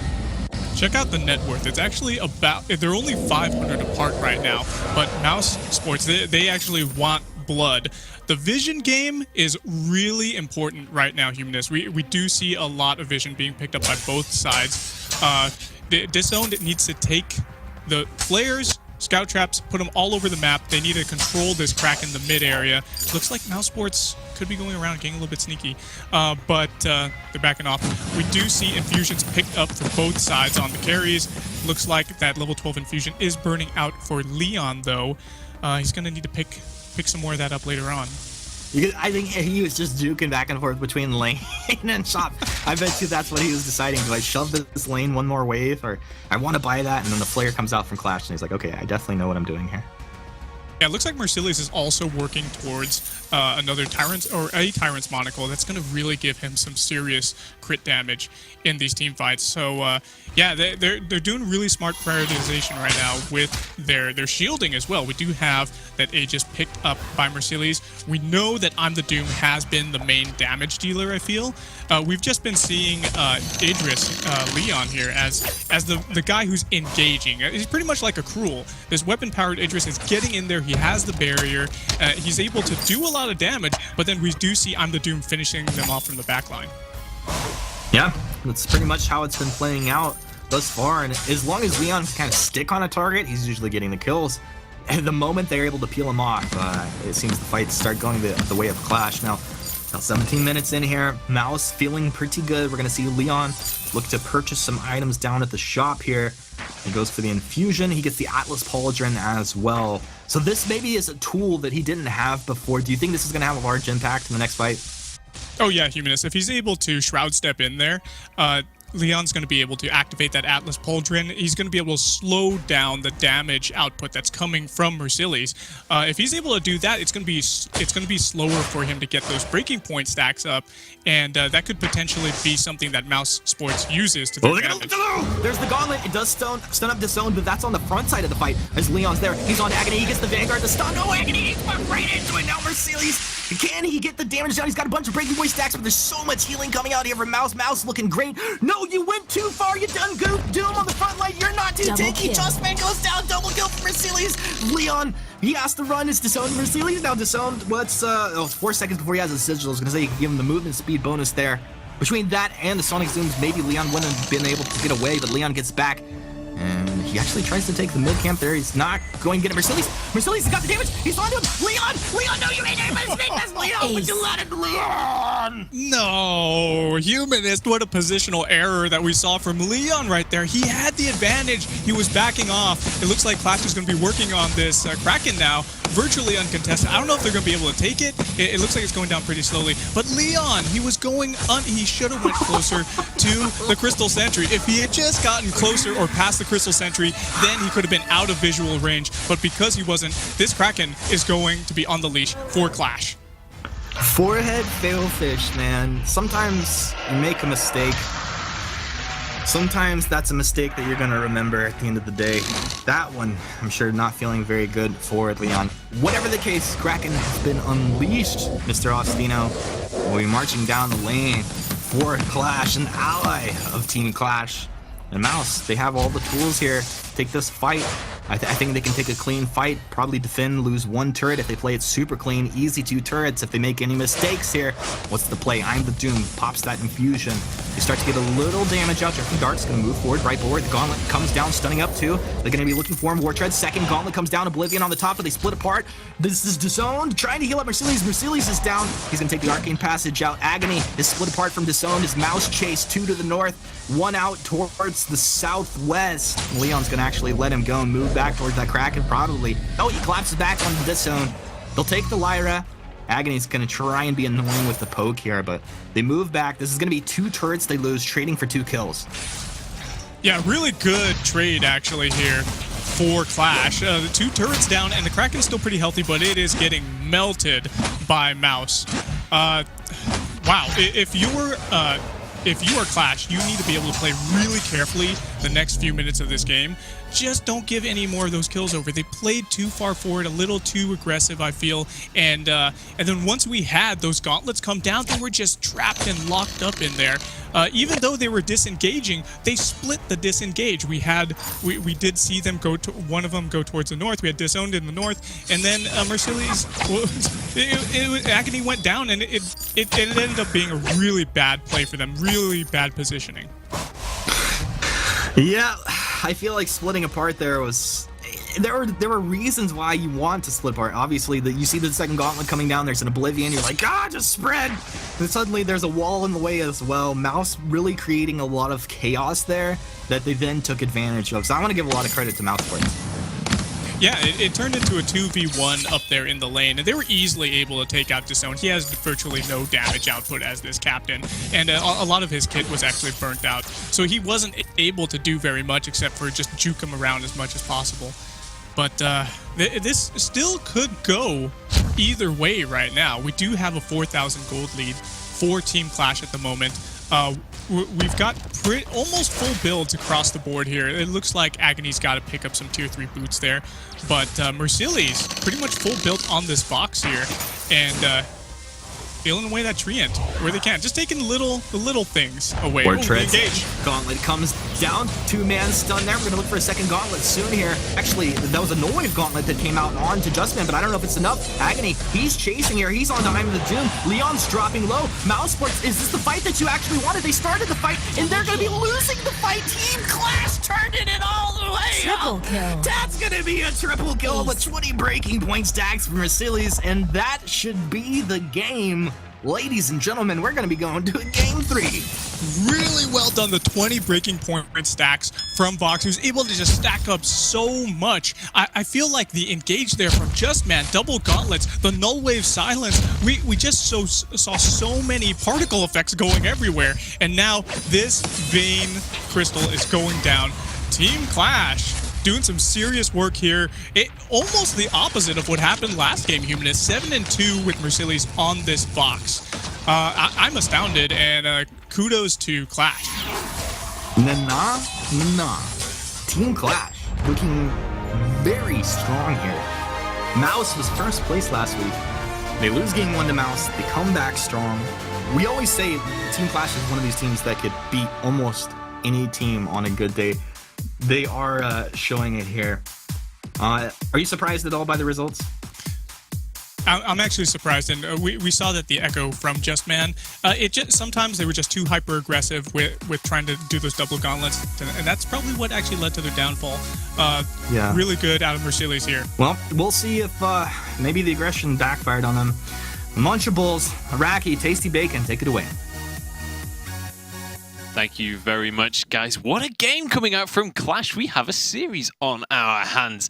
Honestly, Mouse looked strong in the early game, but once things started to get later and later, it felt like they were less coordinated, couldn't really put things together, and we have a 1-1 tie in Qlash, upsetting the apple cart right here. Yeah, definitely a bit of a surprise. I mean, coming into this one, we were in agreement that Mousesports had a superior draft, but they just didn't execute it at all. Like, they didn't. We were talking about how, Qlash doesn't want to get into a poke war with Mousesports. Mousesports didn't even try and get into a poke war with them. Mousesports was like trying to hard engage every fight, and that's not what their composition was ideally looking to do. I mean, I would disagree. I think it ideally for engage, it's just they were doing it incorrectly. They were over-aggressing in the wrong areas, under the turrets, under the crystal mine or crystal sentries, and that's why they were losing. I mean, we saw in the first game, they got very overzealous. It seems like in this second game, they were doing the same thing. And Mousesports is the first team that, finished first last weekend, beating SK2O in such a dominant style. Now going against the last place team in the region, and they're losing. This is not good for them. But that's what you said about where they engaged and things like that. That's what I'm talking about too. Like that, those are the times when they could just sit back and poke. They had this composition that was going to be able to out-poke their opponents, but they just never chose to try and go for that poke siege type style. Let's take a look at some of the moments in the game, and we'll analyze it a little bit deeper. The first moment, around 6 minutes into the game, Mouse got off to a good start. They were the ones in control to start things off. Yeah, I mean, they really were. Like, they started getting kills, and later on, a little bit later, they get this one kill. They go up to the lane, they get another kill, then they get the first turret. And this was great for them because they chose to fight just before Blackfeather got his level 8. So Blackfeather had not hit his power spike yet, so they capitalized very well. You can see here they're going to take the turret. Mousesports did a good job at this point of the game. From here on, though, I felt like they got a little bit overconfident. They started going for team fights that they shouldn't have picked. Yeah, absolutely. And we can take a look at the next fight that came on, or not the next fight in the game, but just a bit later on into the game. This is when Qlash started to really take control. Yeah, and again, this is one of the situations where they could have sat back a bit, but they saw an opportunity. They thought they had it. They went in deep, but they weren't quite able to take down Mercedes. Mercedes surviving so long. This Crystal Sentry slowing Leon constantly, keeping him on the backline so he wasn't able to make that dive forward like he wanted to go after this Vox. And all of a sudden, Mercedes turns this fight around for his team. A great play out of Mercedes. I think that's one thing that we're talking a lot about, Qlash and where they should or shouldn't have fought. Mercedes and the rest of Qlash did a phenomenal job, especially Mercedes and Disowned. Like, these two together were working so well to be able to turn these fights around. I mean, indeed, and we talked about how Qlash didn't have a frontliner to block the Samuel damage. If you're fighting around the Crystal Sentry, he'll do that for you. So it's just a bad choice for Mousesports to fight around the Crystal Sentry. We saw Crystal Sentries doing work last week with TSM when Flash X was on the Churn Walker just melting health bars. Let's take a look at the next fight as well, because this was Qlash when they were in control of the game, kind of overextending. Yeah, this was a little bit later. They got the Kraken. They were overextended a little bit. Here, they don't have a Crystal Sentry. They don't have another turret. So the initiation and the engage coming from Mousesports will work for them. They were able to close the gap, able to take down Vox. Vox had a 4 offensive item. Even the last replay, we saw him be able to ramp up so much damage because of the breaking point, because of the TT that does so much crit damage. Solar Blade, Poison Shift. I like the Poison Shift pickup also just because it reduces the Vanguard barrier that comes out from Arden given to his teammates. So the Vox is very well. It's just bad choice to fight away from those objectives that can protect you. Absolutely. And then, I mean, we saw, even though Mouse defends the Kraken right there, they keep themselves alive. The next team fight did not favor Mouse. This was Qlash managing to clean things up. They get the ace and they end the game. Yeah, and this is just another one of those situations where Mouse, they went so aggressive. All of a sudden, you have this double gauntlet coming out, and both of them immediately just getting dropped. The first gauntlet, when Justman used the second gauntlet, it ended the first one. And then he was so far away from his team that he had to go back to the Vanguard, which ended the second gauntlet. So both of those gauntlets ended up having almost no effect on the team fight. And Qlash were able to freely maneuver around this fight. Absolutely. That team fight also, there was a lot of split target focus coming from Mousesports. they didn't focus the same target. Idris dove on the Vox while Samuel had to kite away the Black Feather, so their damage was split across multiple targets, and in that situation, Vox will come out ahead because of his breaking point that ramps up so much damage. I gotta talk about also, why is there no Dragon's Eye? It's such a good item, especially in these situations where teamfights are going on for 8, 10 seconds, and even longer. Had Samuel had one, maybe his damage would have ramped up the same way Vox's damage did, but we just didn't see it. And this is what we were talking about last week when we first saw these items. The fact that Broken Myth doesn't have that passive anymore can really hurt some of these builds. Now, this is the damage coming on through. You can see that the Samuel was doing a lot of damage, the most damage in the game, but at the end of the day, your damage doesn't matter if you can't finish off those targets. Yeah, and again, that's one of the big keys is doing a ton of damage versus where the damage is getting focused. You know, you look at Mercillius, his damage is primarily on one target when it's coming out. Samuel, his damage is getting split up amongst all three. So, yes, it's a large number, but it's not as impactful as the other two carries. And, you know, I want to go back to these builds as well. The Vox build, I love this build, going for the breaking point, letting the sacks build up because they recognize these fights are lasting a long time. Whereas you look over at Leon's build on this Idris, only 2 offensive items completed, and that was one of the big reasons. You know, he had a lot of damage dealt in comparison to the Vox, but just wasn't able to secure the kills. Absolutely. Now, we need to get on into this next draft. We need to start to talk about what we're going to see in game number 3 here. We're going to a full 3-game series. We've seen a Samuel. We've seen CP Gwen. It's like, how are they going to finish out the compositions this time around? I was going to say the Black Feather is too high of a priority to give away to an opponent for the side of Mousesports. Now they get it on their end. First pick it, Qlash. I think that was a mistake letting it through, but at the same time, they had to ban away the Rhyme because he don't want to give that to Amdadun. Yeah, it's tough. It's a really tough situation. It's almost one of these spots where you have to consider not banning either of them and just take, say, okay, you can have the Black Feather or the Rhyme. We're going to go ahead and get the other one. I feel like that's where this is going to end up evolving to, because teams are just going to start doing things like banning the Krull first and forcing this decision. This could be a Baron that comes out here as well, just because Qlash managed to grab Lyra and Vox for themselves. It's a very strong composition because there's a lot of sustain, and the Vox, like we talked last game during the draft, it works very well against Black Feather because you can kite him away, you can say sustain against him. But Mousesports says, we don't care, we're going to go for the Baptiste Catherine. They do have it open. No one noticed that it got through. Now they pick it up. That's so much CC that comes with that composition, so much lockdown. However, it's still against the Vox, who can kite and stack his breaking point. Yeah, it's kind of interesting. We're going to be seeing this combo get through more frequently now because of the fact that there are other priorities in the bans. And so it'll be interesting to see if it kind of returns to the prominence that we used to see, where it was every single time it was open, it got picked up. I'm not sure if it's still considered quite as strong, just because teams have gotten a little bit better at choosing which of the abilities to reflex block and things like that, but it is still an incredibly strong lockdown combo. Sky would be an amazing pick here. Works really well against Catherine, works really well against Baptiste and the Black Feather. Sky is one of the heroes that we've been seeing a lot of in the EA meta and the EA region in 2.9, especially if you pick up a Clockwork, you're able to reset your abilities so easily. However, in EU, no one has been picking it up, not really, so they go for the Samuel instead. I mean, it serves the same purpose. You're using your range, you're keeping your distance, and you're trying to kite away when Baptiste and Catherine will try to engage on you. It's just Samuel has less mobility than Sky, so I think it's not going to work as well for them. All right, we'll see if this can work out for them. It feels like kind of a classic Siege composition, honestly, out of Qlash here. If you swap the Vox with the Kestrel, this is the Siege composition that we often see.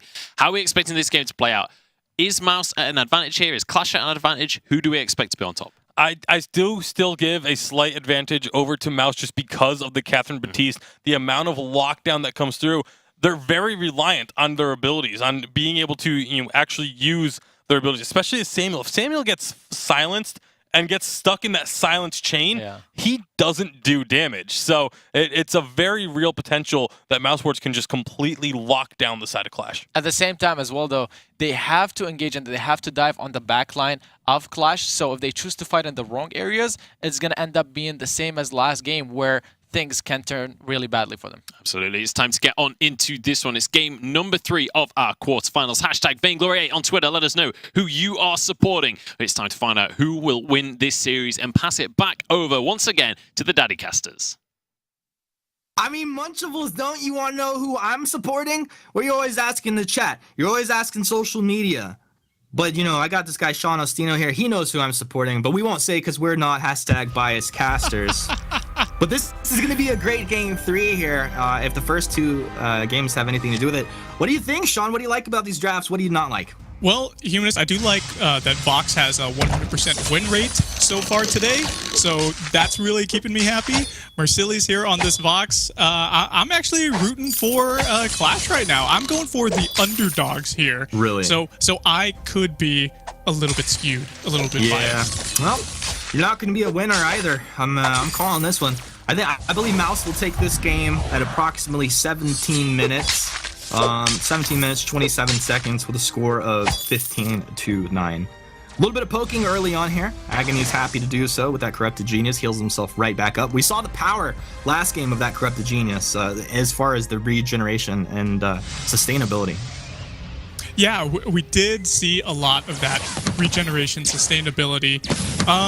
But this is going to be a really interesting game because we do see a siege composition coming out here from Qlash.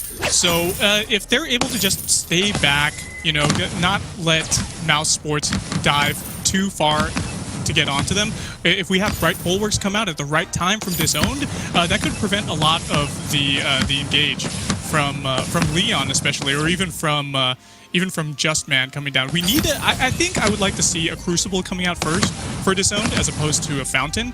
That way we can get we can have those blocks come up early versus the silences that will be coming out from Just Man. I think that is the smartest thing I've ever heard you say. That is such a good idea here. I mean, if you look at there's so many things you want to block in this game. And of course, obviously, the Lyra scaling well with that item. It just makes sense here. Yeah, it totally makes sense. Her base health actually scales up. Oh, Doom's going pretty Drifting low. Dark. He's going to use his boots and probably get out of here. The Drifting Dark, the Malice Inverted catches him. Corrupted Genius, Healing Flask out of Doom. He's going to throw the Malice. What's the verdict? He gets the Ordained. Now Joe's-Man finds his stun, but he's out of the turret. Aggro range right there. Lucky for him, he probably would have gone down with that double stun coming through. But a nice rotation early from Agony and Disowned.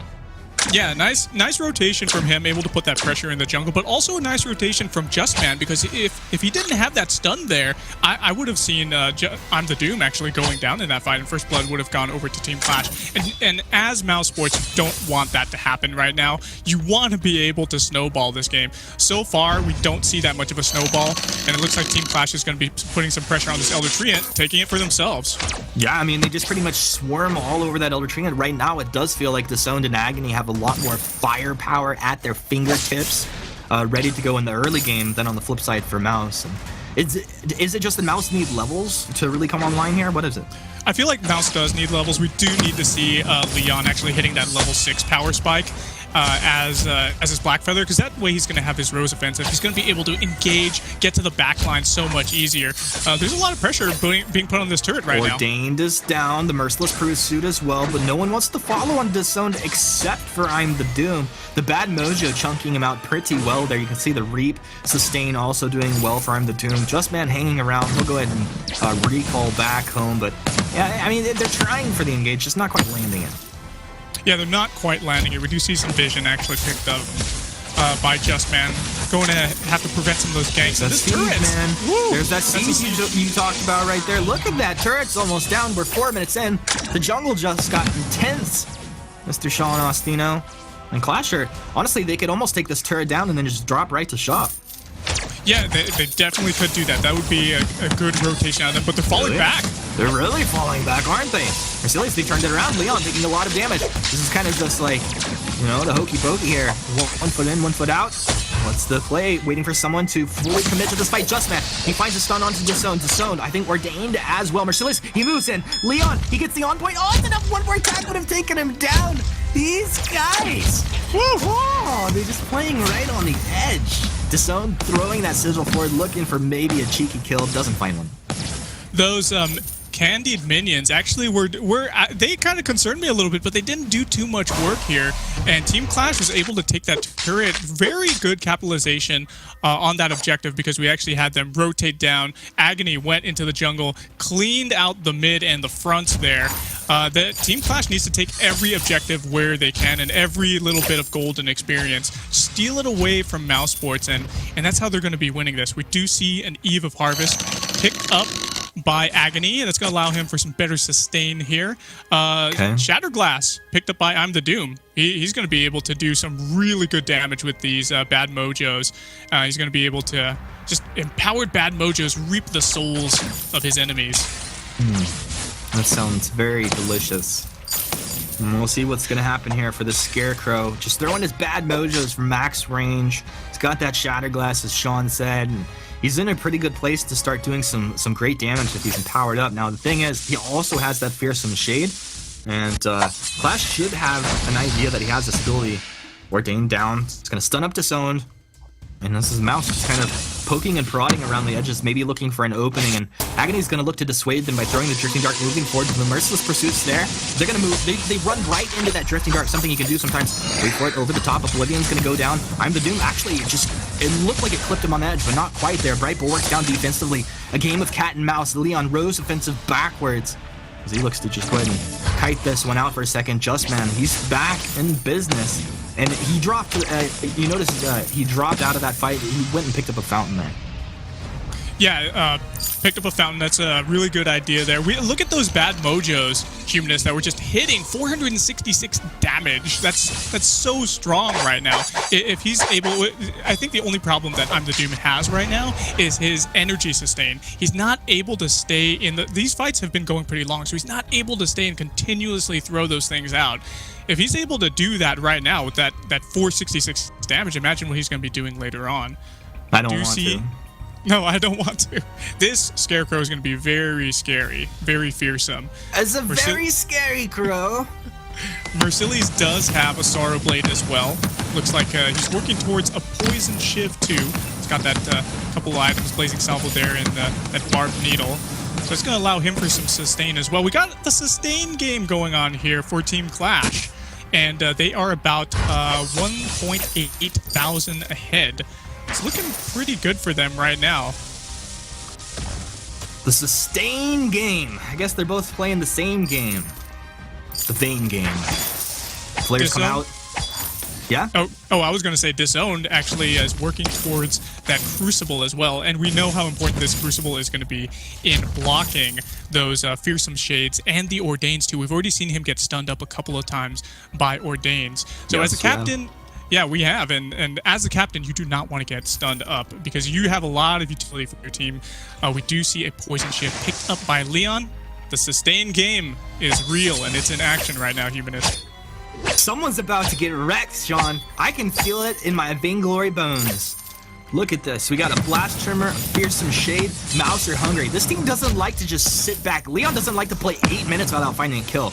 Now they find their target, maybe. Merciless Pursuit, Rose offensive over the top. Blast Trimmer blocked off there. Fearsome Shade will not be blocked, but you're making your opponent run further away. Merciless, he's on I'm the Doom. I'm the Doom out to the west. Rose offensive over towards New York City, and Leon's gonna be okay as he gets out here with the on point. Open an arcane passage, maybe to close the gap. Leon, he moves right back in, and he's with Justman. He's gonna stand his ground, holding hands with his ally, but then they split apart one more time. I don't know what you guys are doing. He runs right into the Crystal Sentry, gets dropped, and Mouse are gonna get those every single hero. It's not the aces. I'm the Doom. Respawn timers are not too long right now. 9 minutes in, suddenly Qlash up 3-0.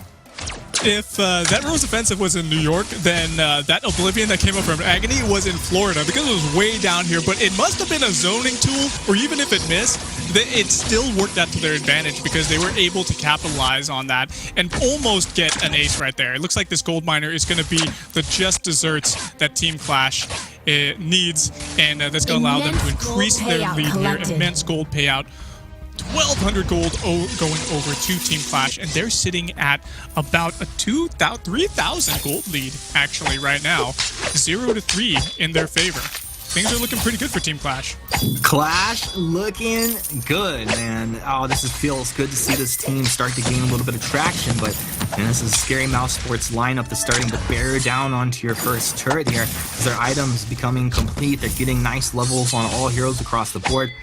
I'm curious to see what Justman's going to go into for his next time. Is that going to be a null wave gauntlet there for Justman?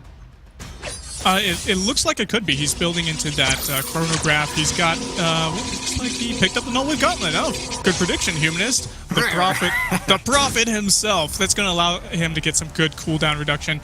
And as well as that item silence. It's a 4-second item silence. So once he's able to throw that down onto Disown, that's going to be a really big hindrance on his abilities, especially with that Crucible that they need to reflex block Ordain and Fearsome Shades, and even the Blast Tremor that's going to be coming out. Sentry defeated.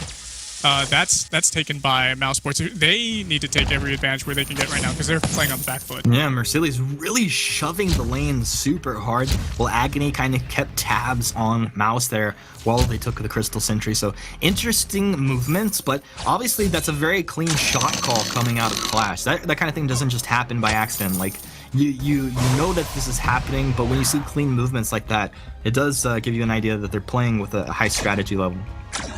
They are playing with a high strategy level right now. The Dragon's Eye, as I mentioned earlier, it's picked up by Agony. That's going to allow him for some really good ramping up of damage. Unfortunately, you do lose your stacks pretty quickly every 2 seconds if you're not in combat with the enemy, dealing damage. But it can still really ramp up. If you look at 2 items, we actually there's actually a really good video that came out. If you have Aftershock on some heroes, some junglers, and you have Dragon's Eye, it can actually outperform Broken Myth. But it looks like there's an engage here. Looks like there's some poke gauge happening here. Not quite the full engage. The Reap doing work for him. The Doom Corrupted Genius doing work for Agony. As both teams just kind of take shots at each other around the edges, looking for an opening. They won't find one.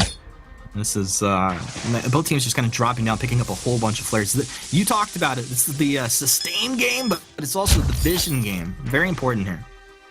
Yeah, it is also the vision game, Humanist.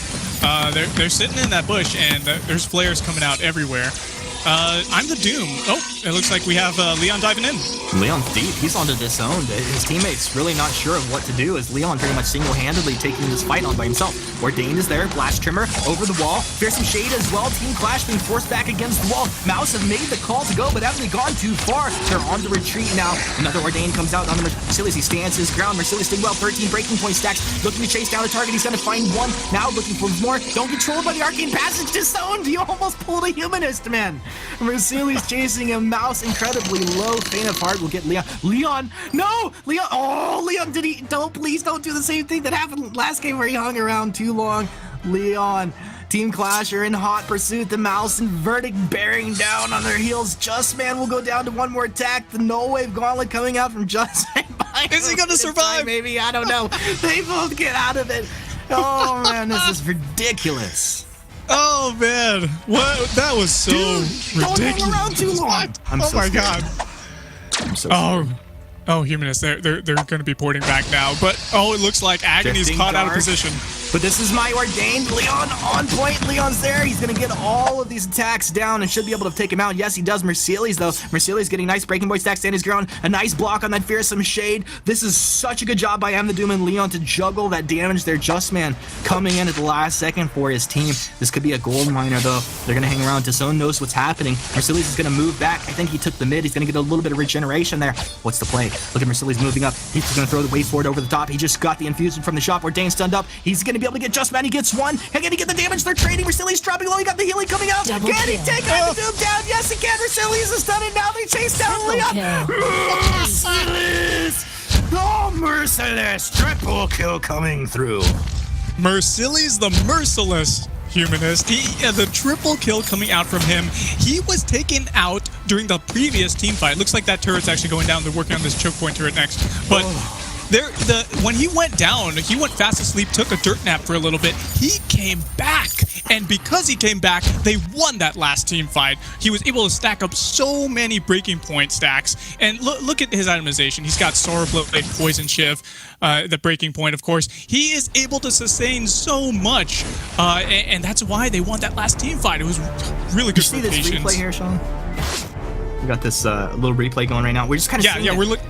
Yeah, go ahead. Basically, he gets that stun early on here. A nice lockdown. But this is crazy how low Merciless actually gets. It's just a matter of continuously applying that damage, stacking the breaking point down, and dip, diving, dodging, and ducking around Merciless. Incredible play right there. Yes. What a merciless Vox we're seeing here in the lane, Humanist. He's working towards a 4th damage item now.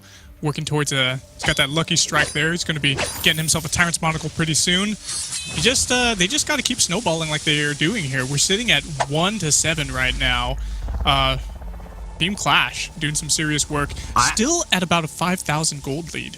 I'd like to see the numbers of like how many people were predicting Team Qlash would win this series versus how many people were for Mousesports, because I bet it was very heavily skewed towards Mouse. Now Merciless getting lit up by Leon here. Rose Offensive's gonna miss there, but he was already taking a lot of damage. Leon, interesting that he was playing games there. He's not even infused, and he was by himself. Well, he's moving back the other way. Agony. Blast Tremor's gonna come down. Does silence out 3. Interesting. And then he just went ahead, he echoed it right off the back of that. So I guess that's kind of a missed opportunity there, but maybe this is Just Man with the next level bait.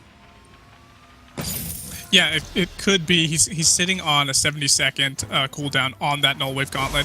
He does have his Blast Tremor available again, so he could engage another team fight. Hey, we got a Null Wave Gauntlet coming out for Disowned as well. So it looks like the battle of the Null Waves here between the captains. Whoever can get the item silence off at the pivotal time is going to probably win this next team fight. Infusions being picked up across the board. Popped for I'm the Doom and Agony. I'm the Doom's actually sitting on level 11 infusion. There's an engage. Oh, nice block on the stun there. Ordained will come through. Merciless just Sonic zooming himself backwards there. Very quickly finding himself in danger as he looked to apply a bit of damage onto Leon. Sitting here at 16:45 in the match, we need to have a lot of vision coming down for Mousesports. They don't have too much in the middle there.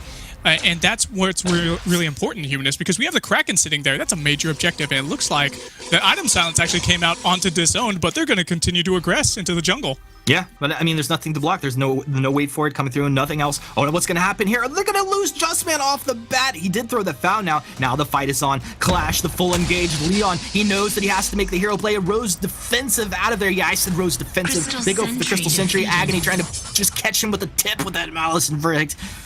Just not enough range there. Leon, I'm the Doom, able to squirt their way out of that situation. But Crystal Sentry goes down, and Team Qlash find another one. Team Qlash taking advantage of the trade right now.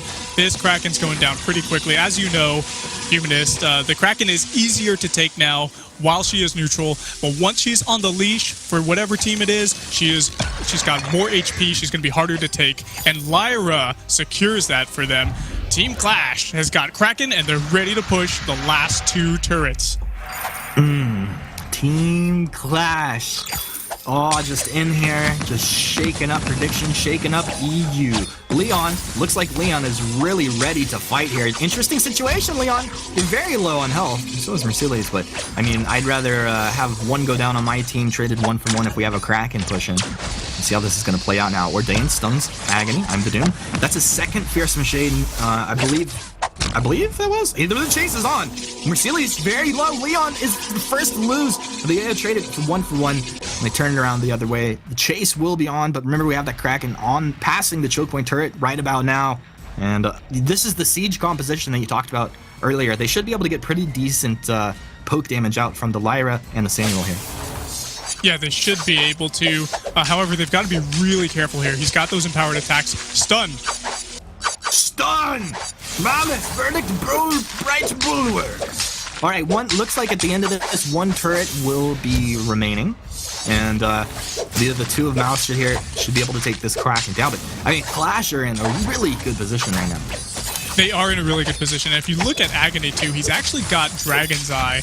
I'm not sure if you picked that up before or after these series of events, but that's going to be doing some serious work for him. We do see infusions picked up, it's in the pocket for I'm the Doom. He's picked up Broken Myth as well.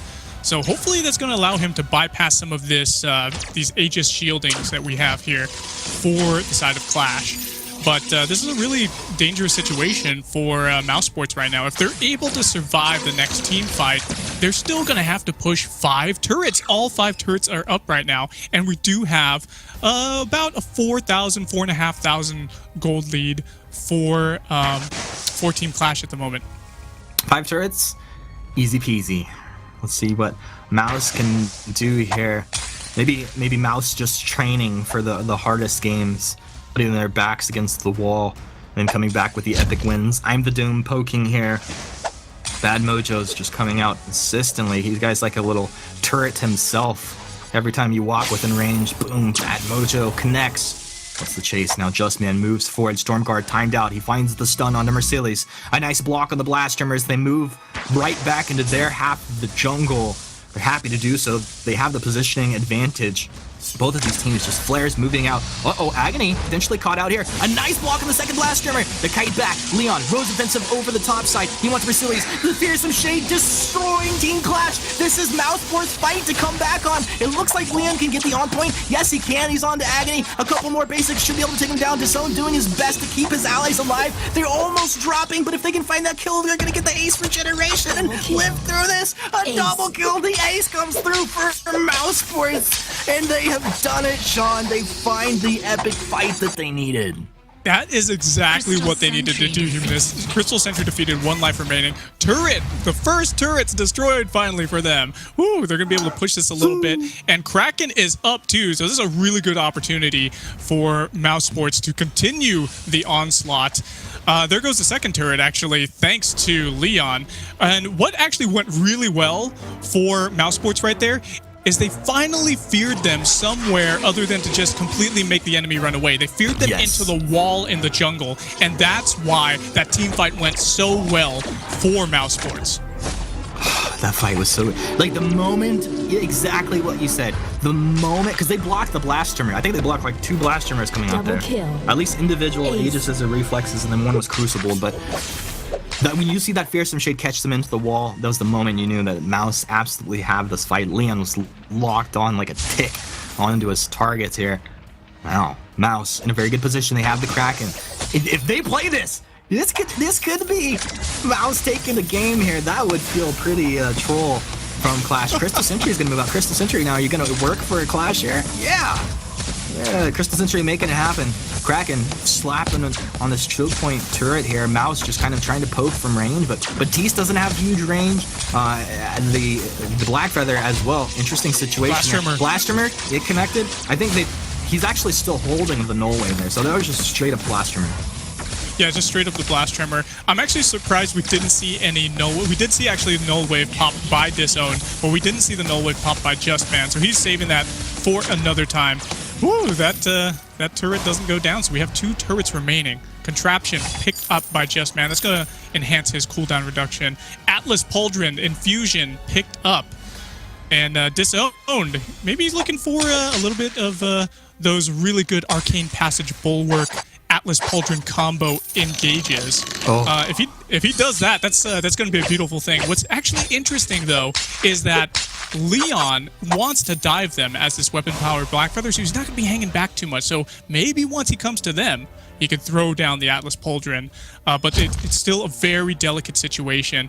A lot of vision in the jungle for Mousesports right now. Really good vision control, throwing out those flares everywhere. And it looks like Team Qlash has got to be really careful not to get caught out there. So you saw Leon actually aggressing towards Disowned once he saw that he was coming back. Yeah, Leon has been incredibly aggressive this entire game. I mean, this entire series.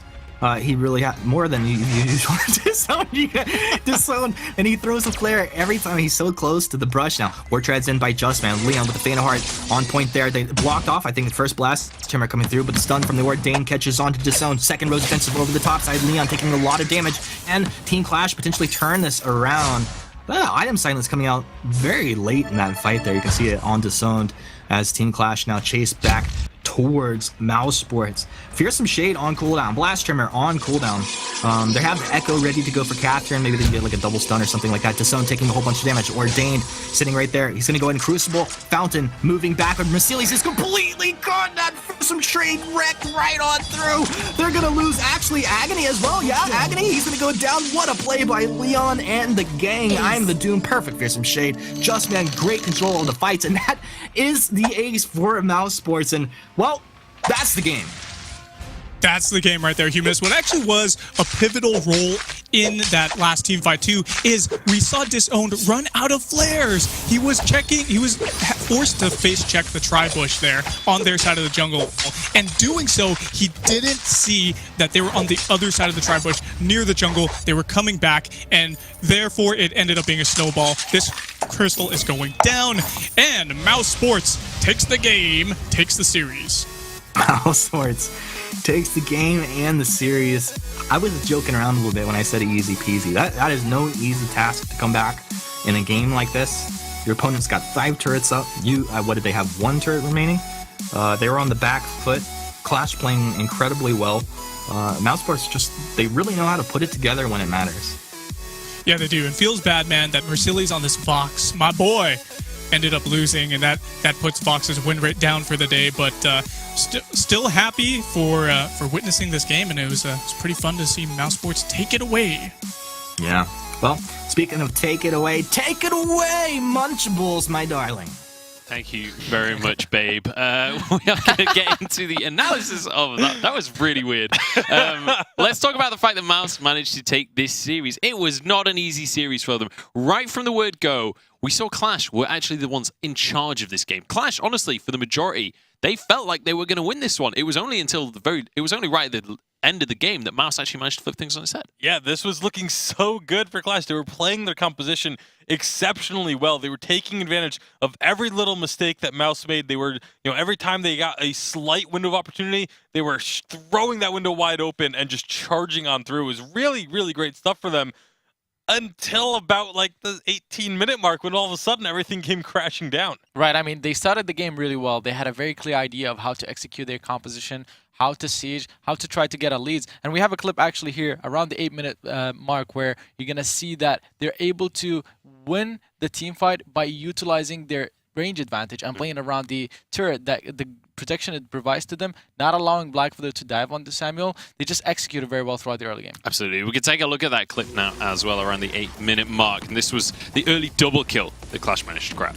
Yeah, and again, this was Mousesports were trying to be the aggressors here, but again, going a little bit too deep, a little overzealous in what they were trying to do. Mercillius was able to split I'm the Doom completely away from the rest of his team and take him down in that one-on-one. And you don't often see Vox being able to get those kind of one-on-one solo kills, but when it's the Vox up against the enemy jungler, he's going to have that a bit of an edge, an item lead. Has the 2 tier 3 items at that, while I'm the Doom only had the Shatterglass for his completed tier 3 items. So just the positioning was really on point. Yeah, there was also a very small interaction that happened there where Leon dove in again on Samuel under the turret with his Rose Offensive, but he did it just before his A ability came off cooldown, and he had all 5 stacks on that Samuel. Had he waited 2 more seconds, he might have been able to execute the Samuel and secure the kill right there, but just a little bit overzealous. And those micro decisions often decide team fights like that. Let's take a look at the next fight. It was around 13 minutes, and this was Qlash managing to net themselves an ace. Yeah, and again, Qlash, their aggressive style, the way that they were playing this game, going in when they had the opportunity. They saw members of Mouse, they're all very low. Big silence comes through. Even though Mercillius looks like he's just going to get jumped on immediately, he's able to dance around and stay alive so long. This is something Mercillius has done throughout this series. He's done an incredible job of staying alive in situations where it looks like he should be going down. Yeah, honestly, Mercillius is a player that it doesn't matter where his team is in the standings, his Vox still always looks absolutely exceptional Inceptional? That's not a word.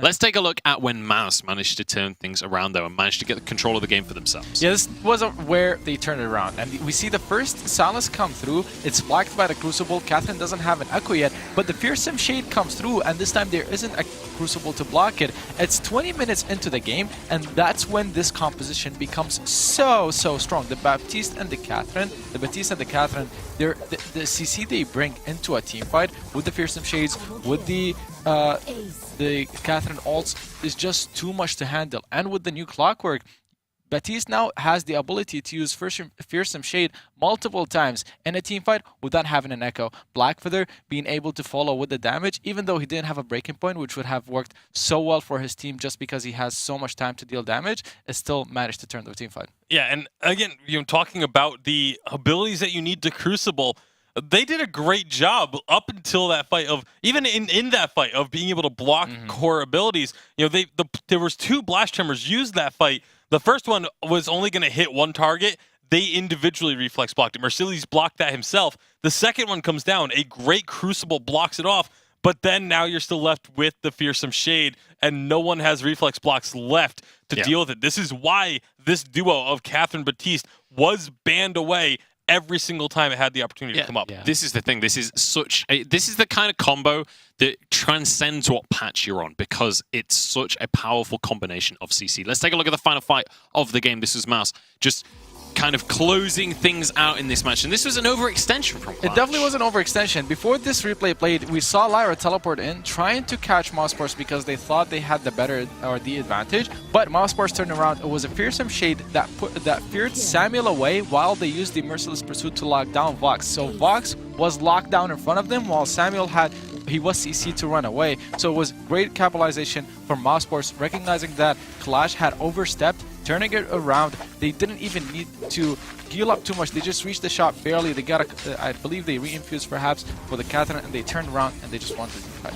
Yeah, absolutely. Fantastic stuff coming out from Mouse in the end. Definitely not the most convincing series we've ever seen from Mouse. When you consider that this is the team that beat SK 2-0 last weekend, and then going in a very close one, a very close 2-for-1 against Qlash. It's an interesting situation. Definitely seems like an inconsistent team, but they are going to be able to win out the series in the end. Let's take a look at our bracket and see how things are panning. Oh, sorry, we actually have some damage done charts to take a look at first. As we can see, that I'm the Doom right up there in terms of damage on that Baptiste, and that's the power of the new Clockwork Baptiste. Yeah, I actually like his build also. He went for a Spellfire at the end there, something that we have to touch on because it's a new item in 2.9. We don't see quite often, but with how much CP he had and how Spellfire works, which deals a bonus 100% of your CP damage over 4 seconds of a duration of 4 seconds. So he was doing a lot of damage with how much CP he had accumulated with the Shatterglass, with the Broken Myth, and with the Clockwork. And the other thing was this Samuel.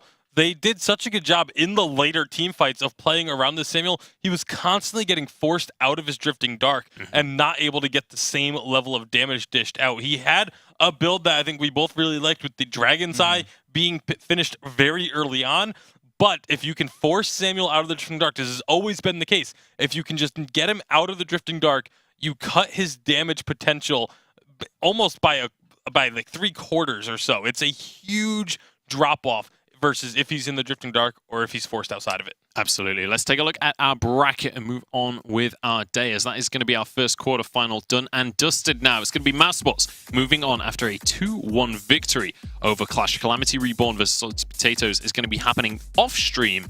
But now it's time to jump into our next series of the day. It is going to be SK Gaming against G2 Esports. And this is an incredibly important series. Moving on with our day, this is going to be one of the most important series of the entire weekend, never mind just today. Not only because G2, obviously, they're wanting to catch up in points, but SK right now, they have a significant lead, and if they can make it to the finals this week, they will be going to Singapore. They will lock in their spot, but they have to win this series first, and G2 is going to be their first hurdle. Yeah, and if G2 can manage to pick up this victory, G2 is the team in second place right now. This would be massive for them, not only just in terms of their momentum and their mental state, but to be able to knock off SK and say, okay, they're only going to get at a maximum of 1 point this week. That would be humongous. They need this really on the side of Europe. Like everyone else in Europe wants G2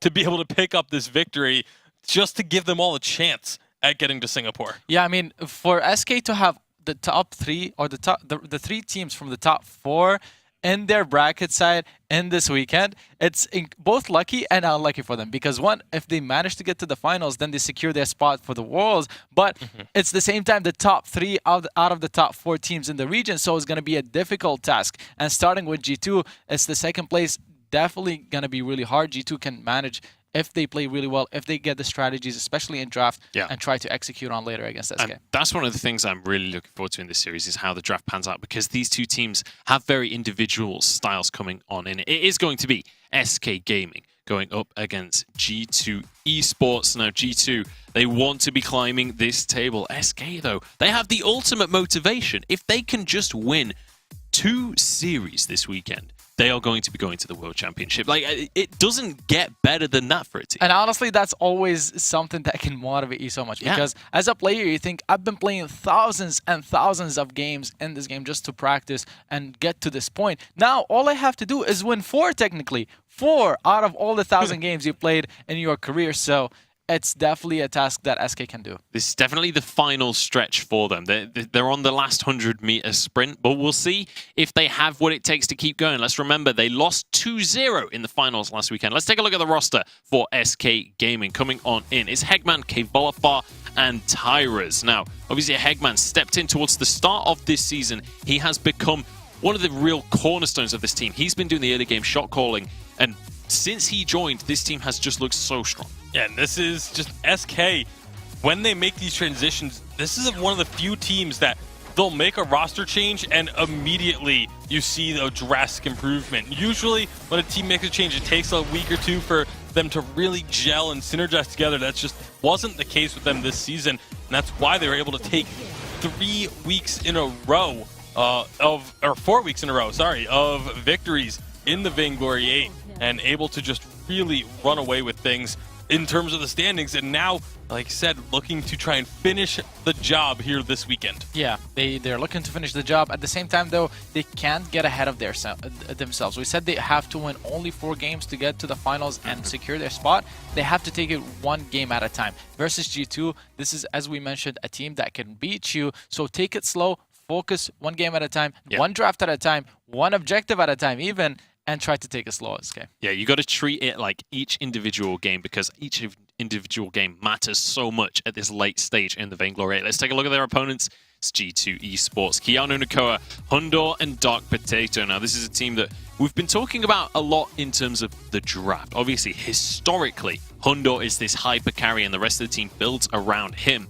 But more recently, Dark Potato has been stepping up into a secondary carry role as well. They seem much more flexible in the strategies they have in their book. Yeah, and a lot of this is just them adapting to the update. You know, things like the Black Feather and the Rhyme are much more viable now, and so that's put Dark Potato into these more carry-oriented type of roles. Obviously, he's still more than happy to grab himself a Kroll, more than happy to play this sort of bruiser utility style, but because of the update, because of what's strong in the team, recognizing what is strong in this update, he's willing, him and the rest of the team are willing to change their style to be able to fit what the current meta is. Indeed, and we see so many different teams, when the update changes, when the meta changes, they're not able to adapt and they're not able to play to what's strong just because it doesn't complement their strengths well. But G2, definitely not the case for them. They've been able to adapt. They have been playing the carry junglers for Rhyme or for Black for Dark Potato, so they're looking strong. They just have to execute. Absolutely. Let's take a look at our player to watch coming on into this game. It is going to be Keanu Nakoa. Now,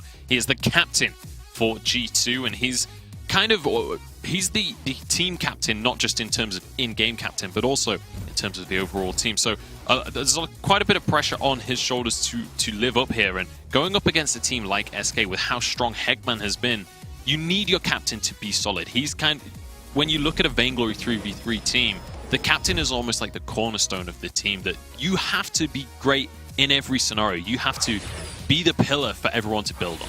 Yeah, and I've said for a while that in 3v3, the captain is probably actually the most important role. Yes, you need your damage dealers to be there to be able to take out your opponents, but the captain being able to usually ends up being the one that's engaging the fights, is the one that's keeping these carries alive, is the one that's, using these items, the activatables, in order to change the course of team fights. So the fact that Keanu Nakoa is this captain for the team, both in terms of the role and the team as a whole, is just so important for them because it's someone that they can all very easily just sit down and listen to and have that guidance when it comes to the actual plays in game. Now, we do have to get on into this draft and get this second quarterfinal underway. What are you expecting to see here? Because obviously we talked about the old G2, you expect like a Celeste and then Lance in the jungle, and we'll see what happens with the captain, right? But that's not been the case recently. They've started to change things up and already locking in a rhyme for Dark Potato. We already know they're going, Churnwalker coming in for SK.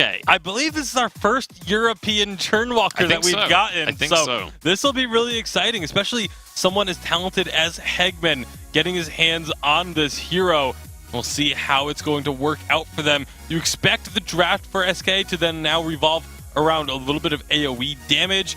You want to be able to just, the more you can spread that damage around, the more effective this pick becomes. They ban away the Black Feather. Interesting to see that Black Feather, isn't even one of the first two picks, because normally that's where he ends up. Right, it's very interesting indeed. And we've talked about before how Black Feather synergizes well with Churnwalker because you take the counter pick away. So SK Gaming deciding to ban it away, so they must have a very specific pick in mind. I'm excited to see what that pick is going to be next time they on the second rotation. Churnwalker, SK, they're always a team that wants to know exactly what is the strongest in the update. They were a little bit behind because they were focusing on mobile masters last weekend. They were coming back from North America, so they didn't have the time to practice Churnwalker, but now that another week has passed, they have practiced Churnwalker, and you can see it here, first pick. And also, that's not like EU as a region was totally behind, because let's bear in mind, only Cloud9 and TSM have played this Churnwalker previously. Like, this is not just an EU thing. This is basically every team except the top NA. And I wonder if this also means that G2 has been playing the Churnwalker in scrims or something, because for the fact that no other team has been picking it, and then they decide that they want to get it immediately, because if no one else is picking it, they could have just saved this for a later pick and rounded out a composition like that, but instead putting the emphasis on it shows me that they were worried about G2 perhaps taking this one away. It'll be interesting to see how it obviously pairs pretty well with the Vox, because you do have the damage that gets spread around a bit. Those resonance bounces can start to affect all three targets twice now, but it'll be the final pick. I think is going to be the most telling. It's a little surprising to me that they banned away that Black Feather instead of picking it for themselves, because it leaves the Arden available for G2. And Arden with a rhyme. This rhyme is virtually unkillable when he's getting these shields on top of his fortified health. Yeah, I mean, the composition coming from G2, the Kestrel, Rhyme, Arden, I actually like it quite a bit. It's very strong. We talked about it specifically last week, and we said all three heroes are extremely strong in 2.9. Not only that, but they're really strong together, and G2 gets a great composition, works really well against Vox because you're able to outrange him with the Kestrel. Rhyme is actually one of the better picks into Churnwalker because you're able to lock him down and focus him down. So, in my opinion, G2 having a good draft so far. I want to see SK locking an alpha right here. We saw TSM run the alpha alongside Churnwalker, and you can do so much AoE damage, terrifying amounts, especially at the start of the game. That could be the way that they finish out this composition. It's going to be a Samuel in the end coming out from them. So definitely playing this ranged composition, which is kind of what we were expecting to see out of Churnwalker compositions coming into the first week of 2.9. Yeah, and this is one of those compositions where there could be some difficulty from the side of G2 to get onto this backline, because obviously Churnwalker is going to get those chains down, and then mostly, I feel like G2 is going to want to try and ignore the Churnwalker to get to these carries, but they're not going to be able to, because Churnwalker is going to be pulling them back, using the trespass to stun them all up, hook them all again, pull them back again. It's going to be very, very difficult for the Kestrel and the Rhyme to get past Churnwalker and onto the back lines, but you don't want to be focusing Churnwalker because he's just going to be healing for so much in these fights too. I do expect G2 to play really aggressive in the early game. They have the Rhyme versus the Samuel matchup, a lot faster clear speed and better last hitting. So Rhyme is going to be invading the Samuel, trying to steal camps away. And if they manage to get ahead, especially with how strong Kestrel gets late game with a few crit items, I actually don't think they need to dive behind the Churnwalker. They can just lock him down with the roots, with the Valkyrie, just stun him down, and then focus him. Kestrel will shred right through him, especially if Vox is not able to do too much. So G2, it's looking good for them so far. All right, we'll see if they can take this one away. Hashtag Vainglory8 on Twitter. Let us know who you think is going to take this one. It's time to find out if SK can move on to the semifinals or whether G2 are going to be their first hurdle this weekend. It's time to pass it once again to our casters. The first hurdle for SK or the first hurdle on G2's way to Worlds, Munchables? It's all about how you look at it here. G2 Esports hungry to take down SK right now. Sean Ostino, do you think this is a draft they can do it with? I think they can, actually. They have a lot of early game potential here with the Rhyme to be able to dive in. I feel like Dark Potato does have to prioritize his boots. After he gets his first CP tier 3 damage item, if he gets some Journey boots on there, he's going to be really mobile on this Rhyme. That'll allow him to get in there and do some serious damage with those auto attacks, Winter Spires, and just build up his fortified health to be able to sustain, survive, and just continue the damage output. But I really feel like SK, they're a team that knows how to do the aggression. And look at that. Iris just stole the Elder Treants away. I feel like Kiana Nakoa just took a dirt nap and boots have been activated. I feel like Hundor's about to go down here. Double kill. Hooking chains across the board. Hegman coming alive. SK want a place at Worlds. They're going to take 2 kills right off the bat. Dark Potato. Oh, you're a Rhyme? Oh, I couldn't tell that he was meta. I couldn't tell either, and that's exactly what we've been talking about. It looks like we have a pause here, Humanist. Technical difficulties may be coming about. Players are responsible for their own connections, so we'll see what happens. But you can already see there early game, in these level 1 and level 2 fights, that Hegman on this Churnwalker, throwing out his chains, putting people on the leash, is giving him such great his Futility of Life perk.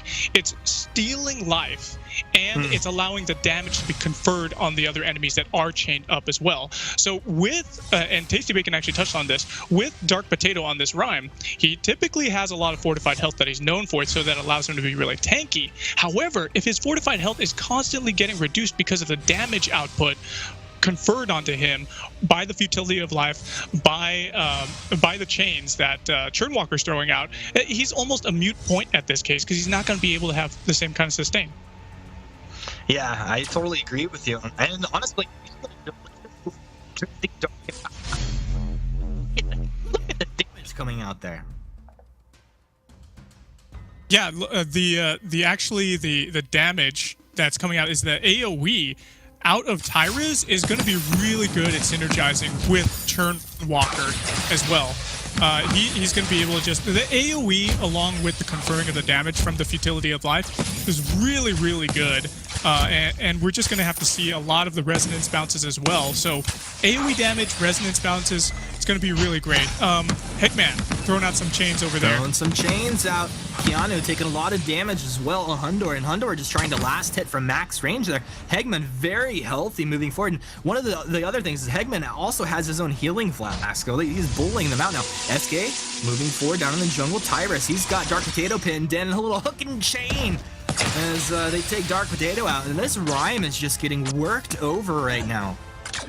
Yes, and check out what SK is doing, Humanist. They're actually going into the jungle, taking advantage of the map pressure that they have there in lane already.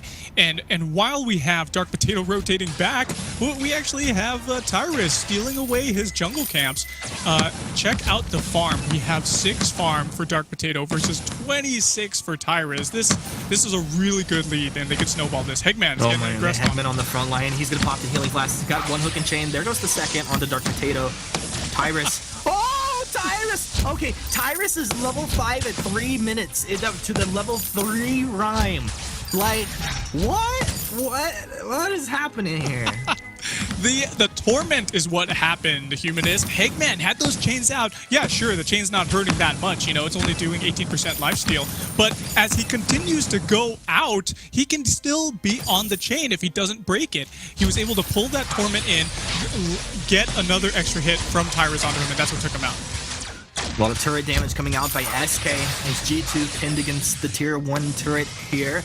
Hegman taking a good amount of damage for his team, definitely the front line. No longer has that healing flask, and he's sitting low on health, so this is like, oh, well, G2 are as well, but this is the best situation G2 have found themselves in as far as dealing with the Churnwalker. As far as the first 4 minutes of this game, this would also be the first jungle rotation that Dark Potato has been able to cleanly take for himself, and he's only taken the back half of it. We do see a Poison Shiv actually coming online for Kvalifar. It's going to allow him to do some extra sustain there in the lane during these team fights, get off some extra damage as well. And this is great because the sustain is the name of the game here. For the Fountain of Renewal actually picked up by Churnwalker. That's going to allow him to keep his allies healthy there. Dragon's Eye also picked up by Tyrus. Tier 3 is coming out across the board, and Kiana Nikola. Yeah, Kiana Nikola trying to farm lane for his team, put to sleep by that Oblivion. Oh, he popped his own healing flask. Look at the splash damage from the Malice of Verdict, and that's going to be the turret going down. Money in the bank for SK, who now find themselves like 3.7k gold lead in the net worth. They're going to drop down to the Crystal Sentry here as well. This is just very clean rotations, very easy objective takes coming from SK. Very easy objective takes, and we saw the rotations right there. After that turret went down, they knew that they couldn't do anything about it, so G2 just backed. They went ahead and picked up some of their tier 3 items there, but we did have SK rotate into their jungle and capitalize on that turret going down and the back ports from G2. So now we see that that sentry has one life less, and that's going to be a good objective that they just took right there for late game. These hooks are coming out all over the place, and they may not do that much damage, or rather the damage that they do is kind of a little bit subtle, not so obvious. But what really is getting G2 right now is these torments right there. You just see Kiana Nikola being pulled back just a little bit, putting him in a better position for SK to do more damage, especially with the AoE attacks coming out of Tyrus. Yeah, Hegman and Tyrus are in deep. Kvalifar continues to shove the lane, and it puts Hundor in a position where he wants to team fight down there where they could potentially have a 3 versus 2 advantage, but at the same time he needs to keep the lane pushed out, or he's going to be missing some farm here. Vanguard onto Potato, and actually the back healing camp went over to Tyrus, so SK continuously just finding the advantage here. Hegman, he's got the hook and chain out onto Keanu, the Crystal Sentry. It's down on Hundor as well. An Oblivion over the top, a lot of damage coming out. Wait for it, came through as well. Hegman, just the front line. Look how tanky he is. And what can G2 do? Keanu, he gets the Vanguard over to Hundor. One more attack would have taken him down. Hook and chain, Dark Potato runs away, able to break that by just getting away from them, using that distance. And Hundor hanging around trying to get these last hits. He's sitting on a sliver of health. It would just take a Malice Verdict combo from Tyrus to take him out. Woo! A little buddy block there from Kvalifar to save Tyrus. Tyrus almost going down to a scout trap even. Good damage rotation right there by Kvalifar. He knew that Tyrus was pretty low, so putting himself in the middle of that one-shot, one-kill was actually able to save Tyrus's life and keep SK at that 4-0. Perfect game so far. It's 7 minutes in right now. We've got to see Dark Potato prioritize a little bit more movement speed here. He has great synergy with this Arden. Kiana Nikola is able to give him those Vanguards just like we saw right there and speed him up. Giving that 2 extra speed boost is really useful for the Rhyme. I mean, look how slow he is right there. He's got to prioritize Journey Boots, though, but he still also needs to get that Shatterglass. Once he gets that Shatterglass, he's going to be a really big damage output threat here to SK. But SK, they just seem to be so far ahead right now. They're over 3,000 gold in the lead, Humanist. We have a Dragon's Eye on Tyrus. Looks like he's working towards an Eve of Harvest as well. Shatterglass finally picked up by Rhyme. So there's that damage output. He's going to be able to up his fortified health that way, sustain a little bit longer. But Hegman's coming in. Yeah, they're moving in. A nice trespass there to stun up Dark Potato, but the Valkyrie buying enough time. Look at the healing coming out of the fortified health. Can they turn this around? Can G2 do it? SK dropping low. Hundor's here. Hundor is very healthy in fighting shape. It's Hegman, last man standing for SK. What a rotation by Hundor. And Kiana Nikola will chase him down with his ally. There you go. Double kill coming through for the Kestrel. And that is exactly what G2 needed. That is exactly what they need to do. Being able to force them to stay in the gauntlet like that was actually a really smart move. That way, Hegman is not able to do as much as he wants to and reposition with those torments. The trespass, great. It was able to stun them up. It looks like this gold mine's going to be going over to G2. But let's go ahead and take a look at the replay there. And All right, Humanist, take it away. And we're back. Replay gone. Oh, that was one of the best replays I've seen in a while. I like it. We're back into the game though. 5-3. SK have advantage here. Small net worth lead. They've been looking good all early game. I don't know if it was just a matter of being caught by surprise, but G2 won that last fight. Well, I personally, Sean, I want to give a lot of credit over to Dark Potato. He was getting lit up. I thought, you know what, here he's about to go down, but boom, drops the Valkyrie, Winter Spires, base attacks, the Fountain comes out of Keanu Nakoa, and he survived just long enough to allow Hundor to make that rotation down. Yeah, he did. And Hegman, what's really important about Churnwalker is being able to reposition during the fights. But if you're stunned up, sure, you can try to stun up the enemies with your Trespass, but if you're stunned up yourself, you're not going to be able to be very much used to use your Trespass or use your Torments to pull people away. Especially if you are in a gauntlet, you need to be able to use your blocks to get out of the gauntlet. It takes a lot of mechanical skill, and here's Gauntlet's down. Who can get out of the gauntlet? The Crucible's there, but Tyrus is getting lit up. Tyrus walks right into it, stunned up on the edge. G2 on the chase. G2 want to go to Worlds. Glimmer shot coming forward. K-Ball Farkiden back with the Sonic Zoom. K-Ball 14 breaking point stacks. Is he thinking about turning this around? K-Ball, you thinking about turning this around? Sonic Zoom, 2 attacks, 3 attacks, mortal wound supplied. You have to remember, this is one of the big deals. Poison Shiv does so good against Rhyme and Arden, kind of negating a little bit of their natural sustaining tankiness, but K-Ball, he's going to look to try and hold this here. Hundor has a lot of damage output. K-Ball has to respect it. And look at that. Oh, man. Hundor mowing over this turret. Yeah, really smart moves by G2, actually, to split their focus between the turret and have Dark Potato rotate down. They were able to capitalize and steal away the mid and the fronts, but Hegman, he's going in. He wants some more with these chains. Hegman wants more. How about a little Torment? He's going to pull him back. On the front side, Tyrus not too scared. Tyrus, the Drifting Dark, Malice and Verdict. You got to respect the fact that Hundor can light you up. Hundor, dude, rotate around the bottom, light him up. Sentry eliminated. One shot, almost threading the needle. It will connect onto Tyrus. That would have killed Hegman for sure. Hundor throwing the Glimmer shot there into that shot brush, but you can tell. All right, G2 is on the back foot, but they can definitely pack a punch.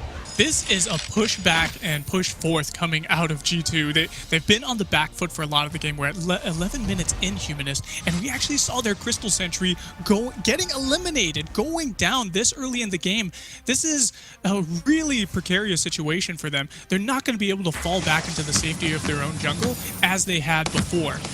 But at the same time, we do have Hegman not able to chain up as many enemies as he would normally. Still, though, that's still 3 chains that he's able to throw out and just confer a lot of damage there, do a lot of those torments, pull them back, and just reposition the side of G2. 3 chains. That is just such a dangerous situation to find yourself in that. Hopefully G2 won't. And I think especially if you have all 3 of G2 chained up, that's just real bad, because this Kestrel wants to remain elusive and around the edges of the fights. And if you're getting chained up, you're pulled back, locked down, that's just all bad. Yeah, you're not going to be able to kite effectively as this weapon power Kestrel. Her invis on her active camo is not as long in duration as a CP Kestrel would be, but she wants to be able to reposition, throw down those active camos, maybe get some stuns in. But she's not able to do that if she's constantly being repositioned just like this. Little Torment there, yanking Hundor back. Hundor, quick little active camo himself. Now, Tyrus just sieging. Tyrus is the longest range here for just the poke damage to come out, and he's done a great job. Tyrus really stepping up for SK pretty much from the moment he came on this team, but always improving. Now, Drifting Dark's out. Keanu soaking up a lot of the damage there. Hundor taking a little bit of that splash damage as well. Hegman sitting there with the hook and chain, but I'm like, where's Dark Potato, man? Dark Potato finally making his way back out into the lane. Now Keanu needs to heal. Hundor not sitting on full health either, and SK bear down on this turret here. And this is going to be more hook and chains coming out from Hegman as soon as he gets the cooldown ready to throw that. Dark Potato latched up. He's going to miss the second. They just keep walking back, out of max range to break the chains there, but Hegman doing a very good job to keep them up consistently. I feel like a lot of these teams have seen what a really good Churnwalker can do. Ooh, Keanu could be cut out of position. He's being yanked back right there. Yeah, yank him back. Just kind of let him know, hey man, I'm in control here. Don't start thinking for a second that you're actually in control. I'm in control. Another really cool thing about the overdrives on that Torment is you're able to get really good pulls on them. So not only can you, if you max out the hook and chain, you can also have them further away from you, still chained up, but you can also max out and overdrive the Torment and pull them closer to you. It's a much stronger pull. So that's going to be really effective once he's able to do that in the next couple of levels. He just needs to invest a couple more points into there for Hegman. We do see Clockwork picked up by Tyrus. He's got that Dragon's Eye Clockwork build going on right there. AoE damage is really good when paired up with Turnwalker, because he's able to just confer the damage multiple times throughout those chains. Minion candy popped onto those minions. Now, there's only one left, though. Who's Gatling comes conferring down. the damage to who? Undor moves in. Dark Potato around the backside. Dark Potato lighting up K Volifar. Look at the stun right there on the K Volifar. Undor trading. Can the glitter shots come through? They have the massive damage. Everybody solo K Volifar. Slow Tyrus. The K Volifar popped. Now chases on. Chill wins some Winter Spires. Some glitter shots coming down to Viper as well. And that's going to be the aces. G2 turn that one around 7-5 now. 15 minutes in. That's a perfect fight. They're also probably going to take Kraken off the back of that one. That was a thing of beauty.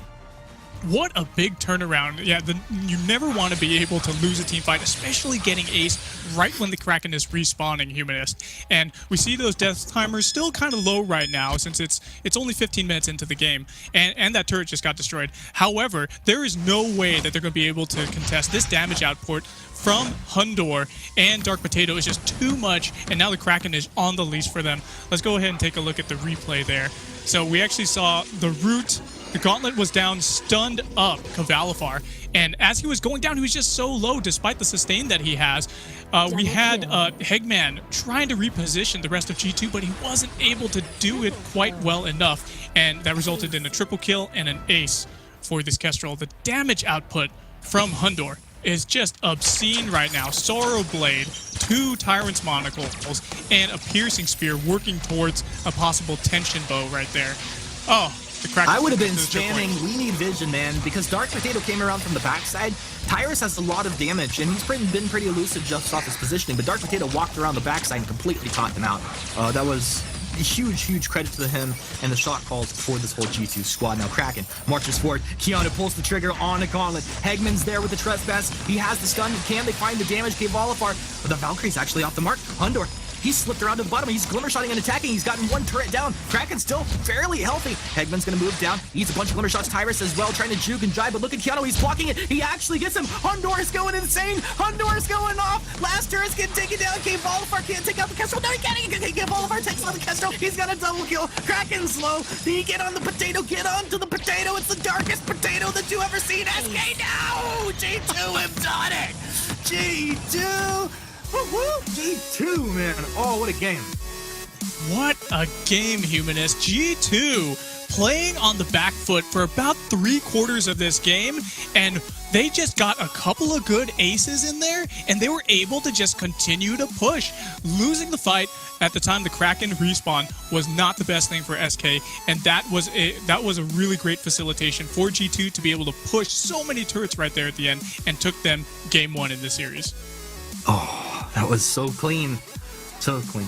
And it's so important for SK to be winning matches moving forward. More important for G2. Anyway, we can talk about this all day long. Munchables, take this away with our analyst guy. What happened here? Late game Hundor happened, I believe, is the phrase. G2 come back swinging in this one. Fantastic stuff to see. We are going to see G2 1-0 up in this series, but SK started off strong. Right from the word go, we saw SK absolutely coming out of the gates. Yeah, SK was really being aggressive early on, and it was kind of surprising to see because we figured that the Rhyme was going to have this early game advantage.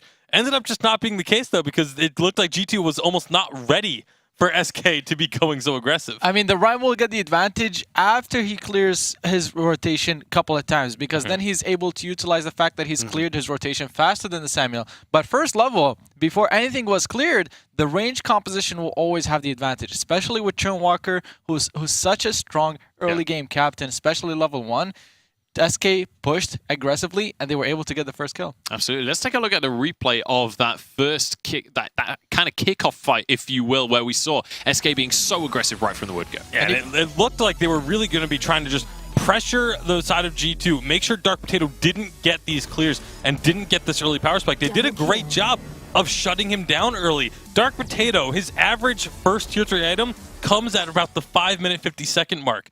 This game, it didn't come out until about the 7-minute and 50-second mark, so almost a full 2 minutes behind his regular first item pickup timer, and they were able to get that early lead, but then once that first tier 3 item did come out, all of a sudden Dark Potato on this rhyme, we got to see why this rhyme has been getting banned almost every game. Absolutely. Now we can take a look at the next replay, which was the first ace of the game coming through at around 8 minutes in. This is when the action had really started to kick off. Yeah, the action had really started, and we can see here Rhyme, he's being focused, but he's so tanky, especially he lands a 3-man Valkyrie right there, stunning all 3 members of SK, and also giving himself so much more fortified health. He allowed Kestrel, he gave Kestrel the time to come down and clean up the team fight with that huge, incredible play with the Valkyrie. The Fountain also coming in from Keanu, letting him survive a little bit longer, and that's exactly what we're talking about.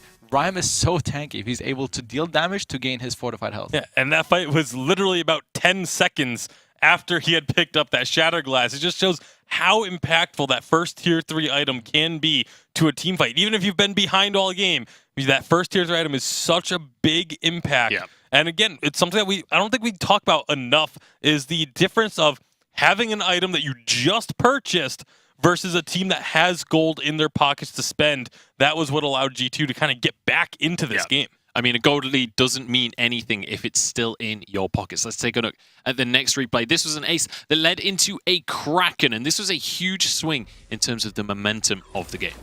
Yeah, and with this gauntlet coming out, it was an issue where the rest of the team was just not able to then take care of Dark Potato. Dark Potato got his huge flank off. The gauntlet went down, and they couldn't just leave the gauntlet to deal with Dark Potato getting onto the backlines. It was an excellent positioning and an excellent flank from G2. And that was also when Kestrel had picked up her second Tyrant's Monocle. So we talked about how Kestrel becomes so strong late game when she picks up a couple of crit items. That was exactly the scenario in that team fight. She picked up the crit items. She was able to focus Vox first, burst him out, and push him away until she was able to finish him off later with the Samuel. Churnwalker ended up in an awkward position also that team fight where he couldn't support his team too much. So great team fight from G2 at that point. Absolutely. Let's take a look at how the game ended as well. G2 obviously did manage to finish things off, but it was an exceptionally close end to the game. Yeah, this looked like it could have gone either way. SK did eventually actually get the ace off of this, but as G2 just playing this patiently, waiting for their opportunities to get in onto the turrets and just staying back. This is something that we've seen a lot more teams doing now, is just taking the right opportunities when they have Kraken pushing in. And G2, again, took their time. They waited till Kraken got to these turrets. They went in for the fight before going underneath both turrets, and then they just say, okay, fight's kind of over. Let's just focus on the objectives, make sure the Kraken gets onto the Vein Crystal, and we can close out the game from there. That damage coming from Kestrel. Did you see the crit? 600 damage from a Glimmer Shot and then a 600 auto attack right afterwards. Samuel didn't have a chance at that point. Yeah, Tyrus just got absolutely deleted in that one. And we've now set G2 up to potentially take a series here against SK, which honestly, coming into this week, if SK makes it to the finals, EU's kind of over, except for the bottom of the table, seeing who gets out of challenge battles. Once SK qualifies for Worlds, the rest of these top of the table teams don't have a whole lot to fight for. But if G2 can finish off this series, everything is still very much up for grabs. Yeah, especially with Mouse taking their series, and then you've got the coming up next, Dynasty and Fnatic. Like, all of these teams are in the mix if SK does not make it to the finals this week. So this could be absolutely massive for all of these teams if G2 takes the win. Honestly, this is one of the most important. In fact, I would go as far as to say, so far this season, this is the most important series that we've seen. Yeah. G2 now 1-0 up. Let's get into the draft. Krull and Rhyme going to be the first bans, which means Blackfeather open for the first pick. Is Churnwalker going to be picked up here? That's the question that I had going into this draft. Is it going to be a priority pick for both teams, since SK picked it up last game and did well with it, in my opinion. They played well around it, especially in the early game. Of course, they didn't win the game though, so G2 might consider it less of a priority pick. Black, Rhyme and Crow, very standard picks, and as you said, the Black for the first pick for SK, such a flexible hero that you can pick as a first pick. Interesting to see this Grace now getting banned so frequently. It was a pick that the first few weeks wasn't really seen. Didn't have a ton of priority from any of these teams, but then had a couple of games last week where it started to get some really serious results, and I think teams realized, okay, it may not be the 40% damage reduction that she used to have, but 30% damage reduction is still a pretty impressive number. Yeah. And of course, the Divine Intervention's as effective as ever. So it makes sense that we're seeing this Grace get a little bit more priority put on her. And I think a large part of that as well is specifically in conjunction with the Black Feather, right? Because she enables the Black Feather playstyle so damn well that when you're G2, you really don't want them to grab that on. But then Arden does as well. Arden equally strong, I would say, in the current meta. But SK taking a long time to consider this ban. I think that's because the Kestrel is still open. They want to ban something that's more of a priority pick in general in 2.9, such as the Alpha, such as the Churnwalker that we just talked about, and the Vox. But G2, how they played Kestrel last game and how Hundor plays around that pick in general, it makes you debate whether do we want to go for a target ban or a priority ban. They chose the Vox. Is SK or G2 going to pick up the Kestrel? In my opinion, it would be a great pick for them because they have the Lyra. The Bulwark helps her survive the Black for the dive, and especially once you have enough weapon power, you're able to activate your trap on command and be able to go invisible to survive him for a little bit longer. Yeah, I'm actually a little bit surprised that G2 is even taking this long on this. This seems like a really obvious and a really easy Kestrel pick for them, but maybe thinking because of the fact that this SK didn't ban it away, that they had something else in mind. They're going to go for this Alpha instead. Alpha is one of my favorite junglers on this current update right now. She's able to do so much damage when you go for a crystal build. It's actually obnoxious. It is. Other than the Black Feather, I'd say she might be one of the strongest heroes this update. Well, yeah, I was gonna say that the Churnwalker, however, goes through for SK Gaming, and they go for it immediately. I was gonna say the Catherine Baptiste, the combo was still open, but SK prioritized Churnwalker over it. So the Black Feather at this point can still go into the lane, can still into the jungle. SK trying to round out the composition with something they think they're the strongest with. If I had to guess, I would say the Black Feather will probably go in lane, especially since Kvalifar plays that pick really well. However, in the jungle, as weapon power, it can still play well against the Alpha. Boy. The Ozo comes Look at it. And this is the beauty of Churnwalker, right? The cleave. When you go with something like an Ozo that has so much AoE, and you can get that to hit multiple targets, you can melt through teams. Rona coming out on the other side. I love update 2.9. Yeah, this is going to... Look at the composition. All melee. This is going to be a brawl.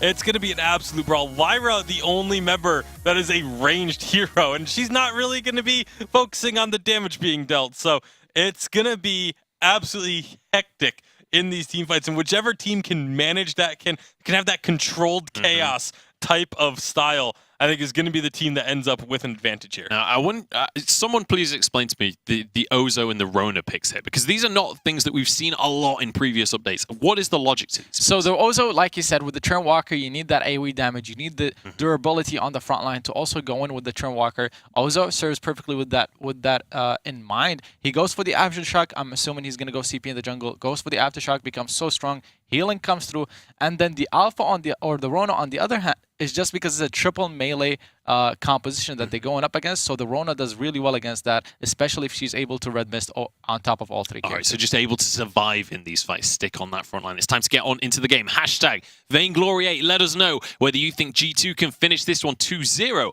or if SK are pushing this to a game number 3. It's time to pass it back over to Humanist and Sean Ostino for game number 2. Well, that's right, ladies and gentlemen, SK Gaming versus G2 Esports. This is game 2. G2 are up 1 in this best of 3 series, and these are some really fun drafts. I'm here with Sean Ostino. Sean, break this down for us a little bit. Oh my goodness, Humanist. Well, first of all, I'd like to say your boy Ozo, he made it to the fold today while you were casting. Right so you're going to have some fun casting this game. But yeah, Iraqi was just mentioning it. The AoE damage that comes out of Ozo's abilities is going to be really good in synergizing with the Churn Walker that Hegman is playing. That's going to be able to confer a lot more damage as long as we've got at least 3 chains out. Well, any chains, really. Let's get some chains out on the enemy team. We're going to be able to confer 30% of the damage that's coming out, and it's going to be an additional because it's AoE damage too, so we're going to have even more damage as well.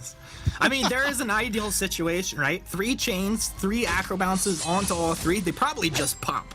Like, I don't know. They might just instantly lose the series if that happens. So I don't know how it really works. I don't know the inner workings. Well, Alpha might pop because she does have her termination protocol, but if she does, see, that's the thing with her though, is that she has a lot of sustain because she has a really big health bar pretty much. She has 2, sometimes even 3 lives. And then we have Hundor on this Rona, who has a lot of sustain built into his kit with the red mist, right? If he's able to hit multiple targets, he's going to get a barrier or additional barrier for each of those targets at a certain percentage. So it's going to be pretty good sustain as long as he's able to hit a lot of targets. All right, Hundor, he's there with the foes splitter. Hegman just continues to throw these chains out, allowing DK Volifar to just try and last hit sustain here a bit with his Book of Eulogies early on. This is Ozo in the jungle as well as Dark Potato. Now, Tyrus making his rotation up. That's a Bright Bulwark down. If they can get on target, this is going to be some acro bouncing action. Keanu pops his healing flask. 3-ring circus, 1-2. It's going to take Keanu down low. But Tyrus showing that the threat is there as soon as he makes that rotation up into the lane. They don't get a gank. This does allow Dark Potato to take the Elder Treant. Yeah, the Carney Luck was actually not with them right there. They were really close to taking out Keanu Nakoa, but he was able to sustain and get away. And now we see a lot of vision being prioritized by both teams now. They don't want to get any of these early level ganks here on the fold. We do see some Eclipse Prison Crystal Bits being picked up by Dark Potato. As we know, and we've been seeing actually, Alpha's been really strong this patch. She's been being able to synergize really well with a lot of the health changes, the low shielding and armor. She's able to get in there with those those gap closers, the prime directives. But sometimes you don't want to be on the leash and that close to a Churn Walker. You got 2 people on the leash down. Oh, just one. Just kidding. Dark Potato. He's in with the Prime Directive. SK dropping low. Hegman on the front side pops his healing flask. Acro bounce 1, 2, 3 on Dark Potato. Dark Potato's going to drop low, but Hundor's already made the rotation. Tyrus low as well. Forced out his own healing flask. It was kind of awkward hooking chains early on in that fight there, and just a great job, of course, by Dark Potato to realize he had an opening, get in there with that Prime Directive. Yeah, it was a really good job, and that's why we did see SK actually egress from the fight. They wanted to get out of there. Alpha's really strong early game, just because she has that. She's able to. She just has so much gap closing ability right now, and not only that, but she's able to do a lot of AoE damage when she comes in with her Prime Directive as well. We do see a Barbed Needle and a Heavy Steel picked up by Hundor. Looks like he's going to be building towards that. He could potentially be building towards that Serpent Mask there, be able to increase that sustain as this Rona. And we do see what looks like actually a Dragon's Heart is actually built in an Oak Heart as well. And this could be Keanu Nakoa going towards Crucible to be able to get down some of those blocks. And he's going pretty low. Yep, Tyrus just bouncing up there. I actually kind of like that. You can see the hooks and chains broken there. I kind of like Keanu going for just stacking raw health, because one of the ways you can just survive through the Ozo, his burst is just so high early on. You just have to live through that. He can heal himself right back up. It's actually pretty smart. Yeah, it's pretty smart. And with Lyra, actually, this patch too, we do see her heal per second up, and the ratio is up as well. So there's a lot of sustain coming out of G2 right now, and it's going to be really tough for them to deal with it. SK is going to have a difficult time here. Serpent's Mask and Crucible now picked up for Hundor and Keanu Nakoa, respectively. So we have some pretty good power spikes here. Not really any tier 3 items picked up for SK yet at all, but they are sitting on a little bit of gold, so they're going to have to wait up for that. Aftershock also picked up for Alpha.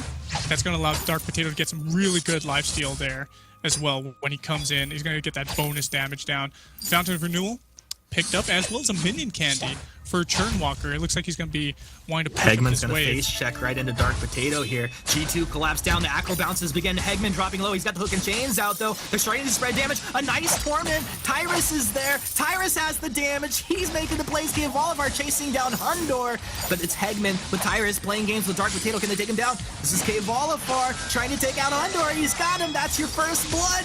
Look at this Churnwalker with the Torment doing work. Dark Potato should go down, and the Acrobounce connects. Forgetting Circus, 1, 2. Oh, it's not quite up here. Oh, there it is right in. Tyrus. Maybe my favorite jungler in the world. Just kidding.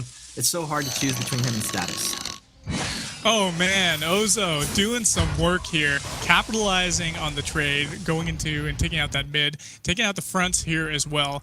The aftershock on him as well, that's allowing for him to do such good bonus damage and lifesteal. And as we know here, an interesting dynamic between the aftershock and the high health pools is that you also steal more health as well. You're able to steal more HP points. Sure, the percentage hasn't changed, but you're still able to steal a lot more. Right. So as this Ozo, you're able to sustain really well in these team fights.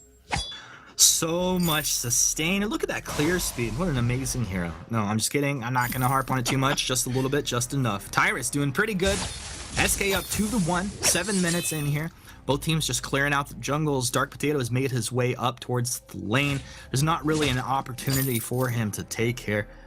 Sean, as far as both of these teams, like, when would they ideally like to be fighting?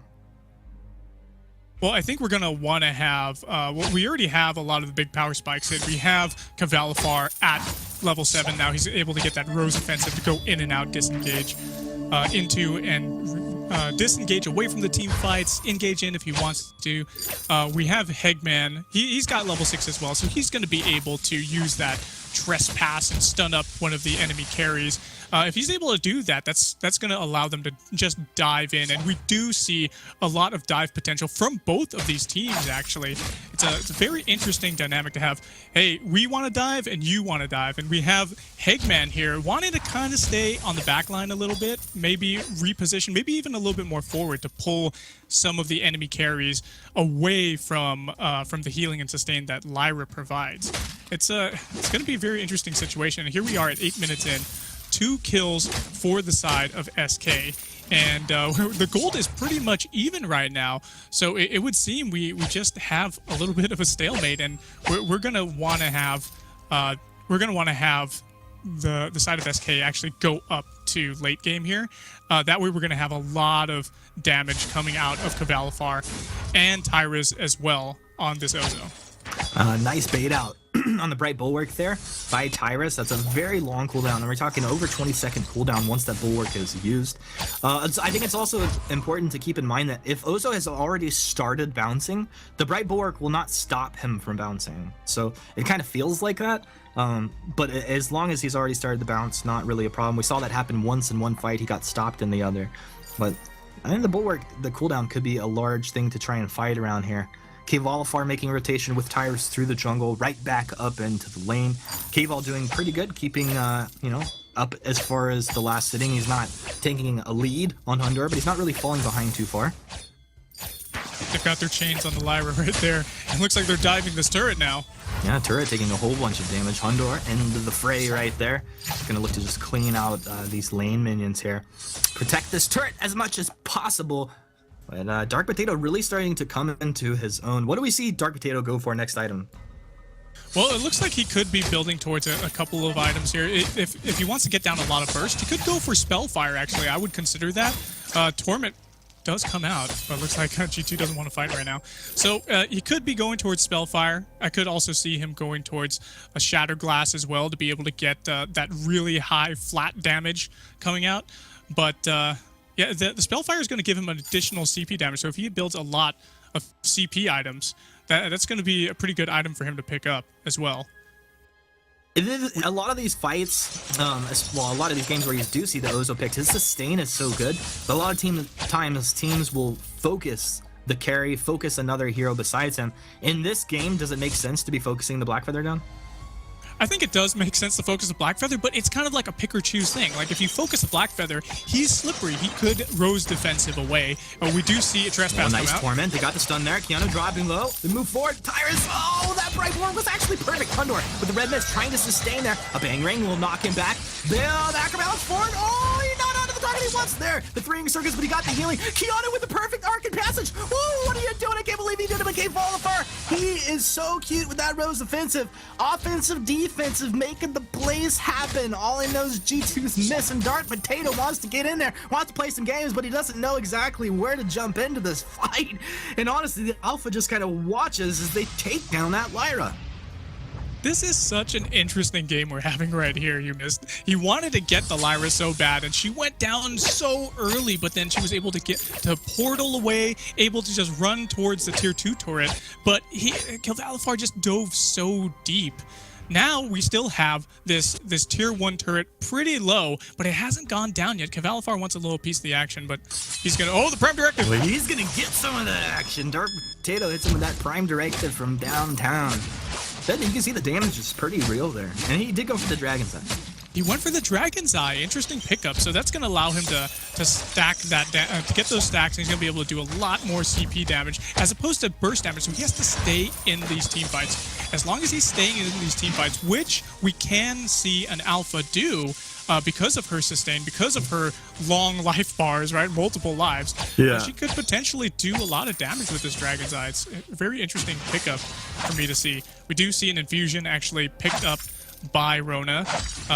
Looks like Hundor probably wants to fight here. A breaking point picked up by Qlash. So he's going to be able to get a pretty good power spike out of that, and as long as he stays in these team fights. Whew. Yeah, G2, very aggressive positioning here. Tyrus playing games. Oh, look at that.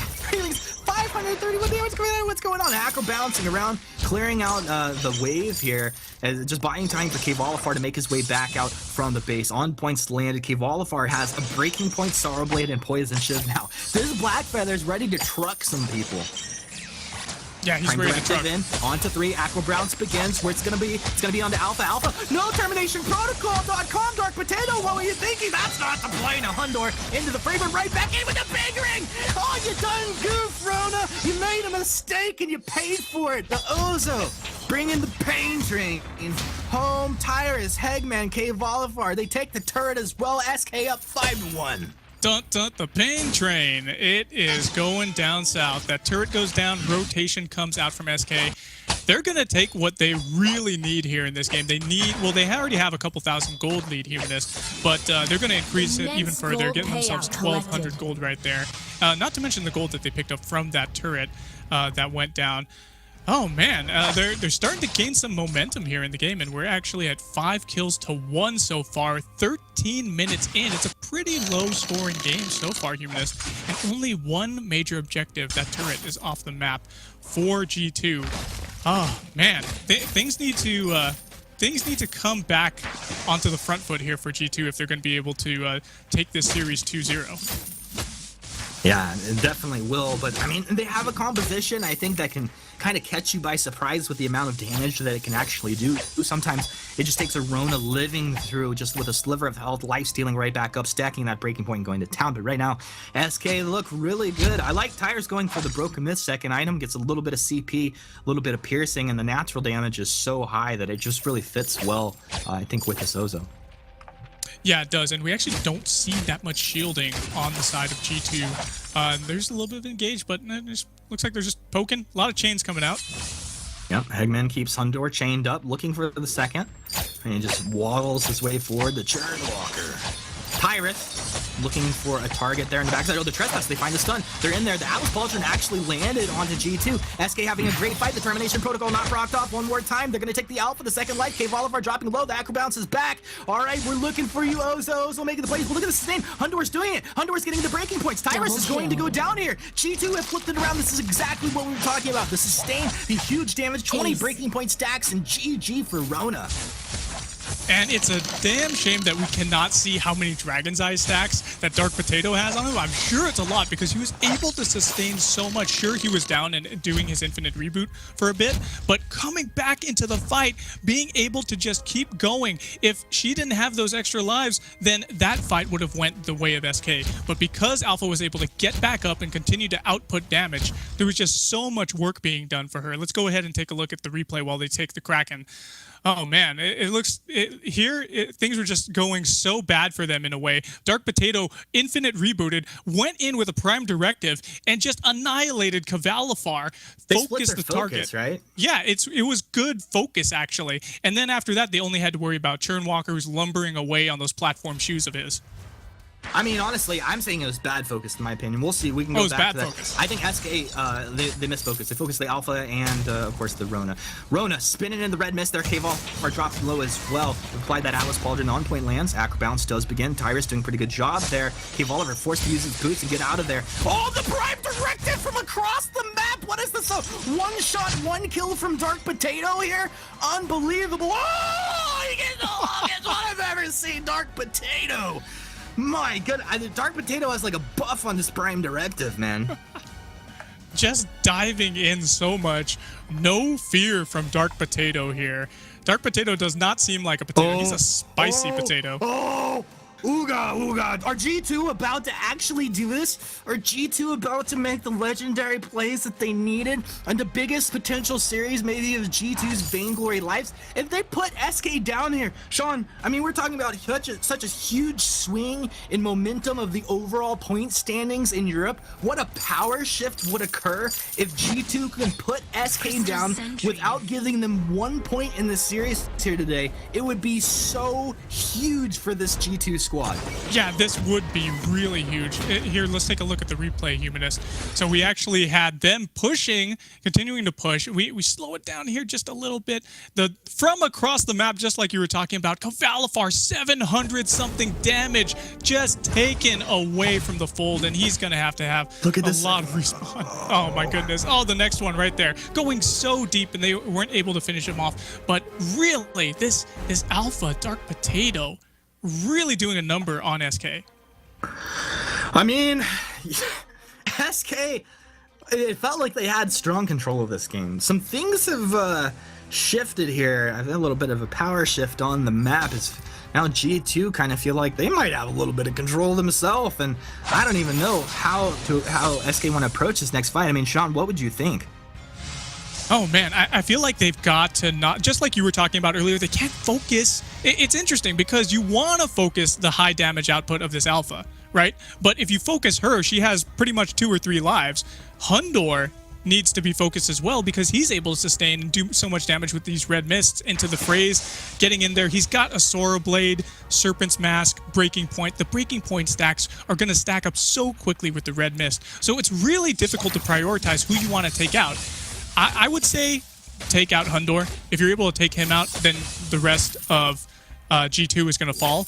But this is a really precarious situation, and I feel like they have just taken too long.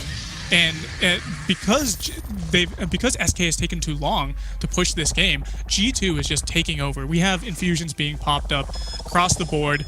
Cavalfar's got himself an infusion. Looks like we have infusions all across the board for G2. G2 fully infused as they take control of the middle area of the map here. Flares come out from SK as G2 clear out scout traps. This is going to be a fight for the Kraken. SK fighting to destroy G2's hopes at Worlds. Of course, they take another game in the series. But we will get into that later. G2, come on! This is some hype moment right now. You can make the plays. Look at the poke coming from Cavalifar on point down into the brush. Flares are out. G2 just making sure that they have vision over that tri-brush. They will not be ambushed here. This is such a close game, Sean. 6-5. We're approaching the 20-minute mark of the game. Net worth incredibly even. These teams stacking up against each other so well. K-Vol, the on-points, Hegman trying to land the hook and chains from range. Tyrus waiting for that perfect acro bounce, bangerang, 3-ring circus combo. Oh, there's the engage. Is there a arcade passage in. Keanu's there with the bright board. Look at the red mist just start to spin all over SK. Tyrus dropping low. Kvolifar dancing around. Kvolifar trying to find the damage, but there's way too much sustain coming out. G2, they cannot be killed. SK are falling like flies. G2 are doing it. G2 made it forward into the fray. Prime directive, core charges, whatever you want, throw it in the sink. G2's got it. They got the ace. They can do whatever they want. They can push in for the win and take this series 2-0 against SK and completely shift things here in the EU, depending on what happens tomorrow, of course. But this, an incredible stand for G2 Esports. What an incredible stand. The guys, the underdogs here in this fight, just continuing to do so much work, impressing us. The Dark Potato doing it, getting impressive in these team fights. Wow, what a game. And G2 is going into the semifinals tomorrow. What a game, Humanist. What a phenomenal game. That's unbelievable. I mean, Tyrus played out of his mind in this Ozo. It was really nice to see that he's actually been practicing a lot. You could tell Hegman making the Churnwalker work. Kvolifar felt a little flat on this Black Feather. If I had to kind of put my finger on something here, it's, you know, maybe some mistargeting through these fights and not focusing the damage down. But a couple of guys more qualified to break this down than ourselves will be, of course, Tasty Bacon, Iraqi Zoro, and Munchables. Take it away. Thank you very much. Guys, can you believe it? A 2-0 for G2. In the week that SK could have qualified themselves for Worlds, they fall flat at the first hurdle, and G2 have a 2-0. They're going into the semifinals. Did you guys just feel that? That was the landscape of the European Vainglory 8 shifting, because this is so insane now. Everything is wide open. G2, Dynasty and Fnatic, they're going to go get head-to-head. The winner of that, Mousesports, all three of these teams now have an insanely good chance of catching up to G2 or to SK and potentially even dethroning them as the #1 seed. Europe just got a whole lot more exciting. Yeah, it certainly did. I mean, it was exciting coming into this week regardless. And now, with SK not being able to win this week, they're going to be looking fantastic. Let's take a look at some of the early game action, because SK got off to a good start this game. SK did get off to a good start, and that's because of their composition. Ozo does hit a much higher power spike than Alpha mid-game with his Aftershock, just because of the damage that comes out from him, and obviously the Churnwalker. We keep talking about how strong he is throughout that period of the game. And then when the damage is shared, it works a lot better. So SK came out ahead like they should have because of their composition. The only thing is they weren't able to snowball the game far enough, and they weren't able to close out. Yeah, we have a clip of kind of the final moment for SK as they were continuing to take their lead. This is when they managed to get themselves a double kill. Yeah, and this is when SK was still in control of this game. They're able to get Dark Potato down. They're able to take the Alpha out of the equation. And then from there, it's easy, relatively easy to focus on the rest of the team. And we saw in the later team fights, they weren't able to take that Alpha out of the equation immediately. Dark Potato, all of a sudden, it's very similar to Game 2, where early on, you feel like, oh, Dark Potato is not having much of an impact. He's really behind. He's not going to be able to do much. And then all of a sudden, he just turns it on and becomes this massive threat and takes over the game. Yeah, absolutely. I mean, we have some moments of the later game team fights where we started to see G2 scaling into this Rona, into this Alpha pick, and just starting to dominate the fights. And this is when the team fight started turning around in the favor of G2. And Rona, spinning on top of all three members of SK with her Red Mist, that's also a huge reason to why they won the team fight, because she's able to just stack her breaking point stacks. You can see she was there at 20 stacks for like 5-7 seconds, and those do a lot of damage. The Alpha also being able to survive for long enough, and with her explosion dealing so much AoE damage, it just all worked a lot better once Alpha scaled, especially with the Dragon's Eye that she had. Yeah, and we talked about the controlled chaos and how hectic these fights were going to be. That team fight was a prime example of it. Alpha was in her rebooted state, was still hooked by the Churnwalker. Hegman used the Torment and pulled her closer, and it actually pulled her out of getting hit by a 3-ring circus hit that may have been able to actually drop her before she gets back up. But because the Torment pulled her away, pulled her just out of range of that 3-ring circus, she's able to reboot, able to get back up and start dishing out the damage again. So that chaos, which it's so difficult to be able to make those tiny, plays. tiny interactions can often be the difference between a win or a loss in fights like that, especially when it's all melee compositions. Let's take a look at the next double kill that G2 managed to get once they'd got Kraken. And this was an initiation that G2 pulled off really well. They went in, Rona started spinning early on, and we've talked so many different times about Hearn Walker. When he's not able to set up the team fight the way he wants to, it's really hard for him to win. Rona got to 20 stacks really early in the team fight again, and this has happened over and over. We saw it in the game because there wasn't any metal jackets on the side of SK. It was all either Atlases or Kodo plates. It meant the Rona damage was coming through very highly, especially with the piercing spear that he had. The Atlas from Rona, when she initiated, she also managed to apply it. So it all was working a lot better for G2 once they got to the late game stage. Once Alpha had the Dragon's Eye and Rona was spinning on everyone. Yeah, when things started to get online, they got those stacking items. They started to melt through the health bars. Let's take a look at the final fight. This was SK's last stand against G2, but it just was not enough. Yeah, and this is another thing that we didn't really touch on. An echo for Keanu Nakoa. He was our player to watch coming into the series, and he performed incredibly well in this game, especially with this Lyra. Going for something a little unconventional with an Echo and a Lyra. That's not something we typically see. He was using it to double Bright Bulwark and prevent this Ozo and this Blackfeather from being able to use most of their abilities. You know, you can't use your jumps. You can't use the Rose Offensive. You can't do a lot of these things. You can't use the A on Blackfeather when you're in that Bright Bulwark. And so double Bright Bulwark ends up making that duration that the members of SK can't use these abilities such a long time that by the time they're able to, the fight's already over. Yeah, I mean, I was questioning the Rona for Hundor at first because it's not a hero that we see him play too many times, especially since he has the Kestrel still open. So many different picks that he's known for, but it ended up working for him. G2 take down SK. Such a huge series. Yeah, absolutely. And speaking of G2, we have Hundor on the line ready for a winner's interview. First of all, Hundor, thank you for joining us and congratulations on taking SK down and surviving another week in the Vainglory8. Yeah, thank you. Awesome. So you guys, I think we had good series. Yeah, you absolutely had a great series. I want to talk about that last game in the series as well. Obviously, you were playing that Rona. It's something we've not seen a whole lot. But here on 2.9, some people are starting to pick it up. We've seen it a little bit in EA as well. Talk to me about that pick and why that matches your playstyle. Well, the Rona was a pick like we used in spring this year. But that's like long ago, so people kind of forgot about it. And like Rona is really great into Weapon Blackfeather. And we knew it's going to be a Weapon Blackfeather, so we picked it up.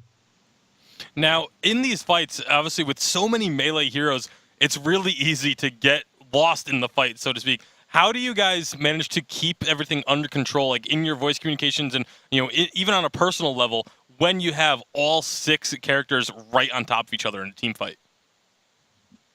Well, since I was Rona and I could like deal massive AoE damage with my ult, like we tried to be stacked all the time, so I could deal the maximum amount of damage.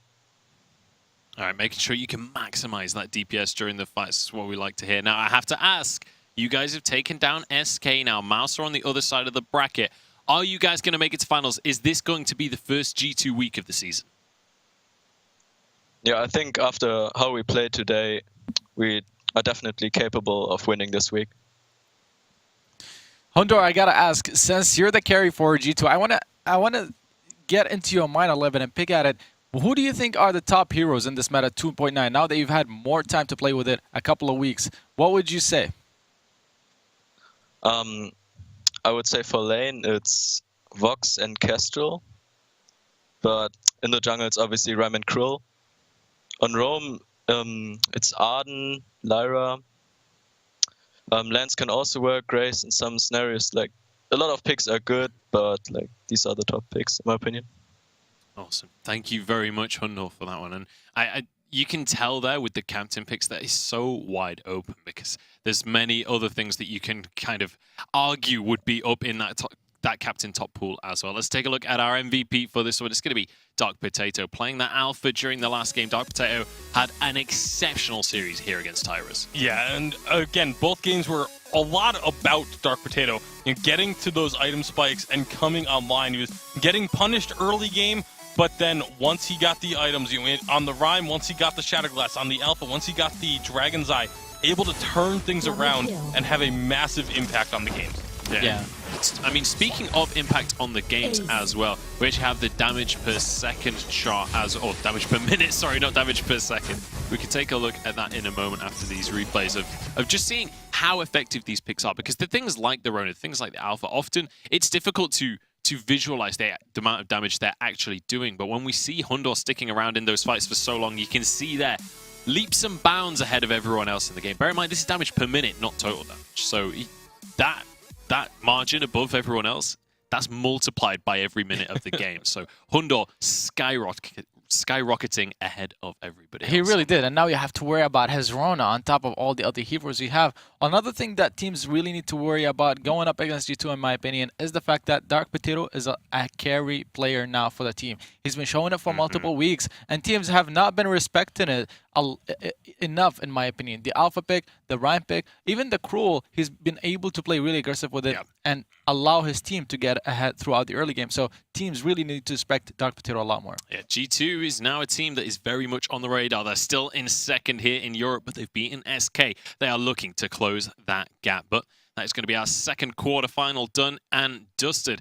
It's time to move on into our third quarterfinal of the day. It's Dynasty up against Fnatic. If the last one wasn't hype enough, two more teams that are fighting for those top 4 spots, that are fighting to get towards the top of the scoreboard. They're both going to be relieved that SK lost their quarterfinal just now, but they've both still got a long way to go if they want to get to that top spot on the table. Yeah, third and fourth team in the standings. So this becomes so incredibly important as well, because now the loser of this series is essentially like not mathematically eliminated, but may as well be eliminated from World's contention if you can't pick up this win here today. If you don't walk out of here with at least 2 points and have the chance to get more tomorrow, you can pretty much kiss your World's opportunities goodbye. Absolutely. Let's take a look at the rosters coming on into this one. We'll start with Dynasty, Mowgli, PT Lam, and Riku Meza. This is a team that in the last couple of weeks we've seen actually step up. They just lost out on a finals to SK 2-1 a couple of weeks ago. This is definitely a team that has the potential to be one of the very best in Europe. It really does have the potential to be one of the best, except for last week they seemed a little inconsistent, which is surprising for them. PT Lam, such an incredible laner. They have him on the roster and he's going to be playing today, so a huge player to watch. The roster as a whole, when PT Lam is playing with them, they play so much more aggressive, they play so much more confident, and that's what you need to do against the top teams to assert your dominance. Yeah, absolutely. You can't afford to be intimidated by these other top teams. You have to be the team intimidating your opponent. And speaking of opponents, let's take a look at Fnatic coming on into this series. It's going to be NetToilet, Techno JJ, and Palmer Toro coming on in here. This is another team that typically speaking, I mean, last season, the story of this team was that they were getting better with every week.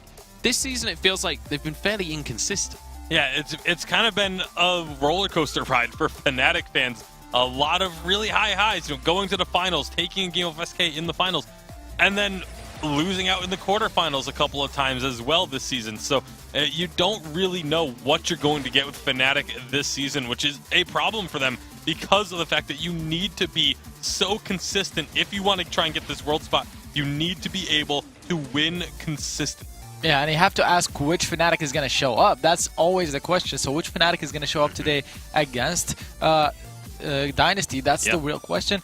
Besides that, they have multiple strategies that work for them well. We have seen them play for the late game when Techno JJ gets multiple items. They go for the team fighting. We've seen them play really aggressive with the Kashka that we just saw in the replay. So they have multiple strategies that work for them. It's just the consistency of executing whatever they get on. We'll see what strategies are going to come out as we head on into the series. The player to watch for you guys at home is going to be PT Lam coming on in here. He's absolutely been a huge factor for Dynasty. He is absolutely the carry for this team, and we've seen him step up this season to a level that I don't think we've seen from him in the past. Yeah, absolutely not. I mean, he's been so incredibly consistent for this team, and the team kind of lives and dies as he goes. If he's doing well, generally the team is able to find these victories and find ways to win. But if he gets punished early on, if he gets put behind even a little bit, it feels like Dynasty really struggles to try to make up that difference. Yeah.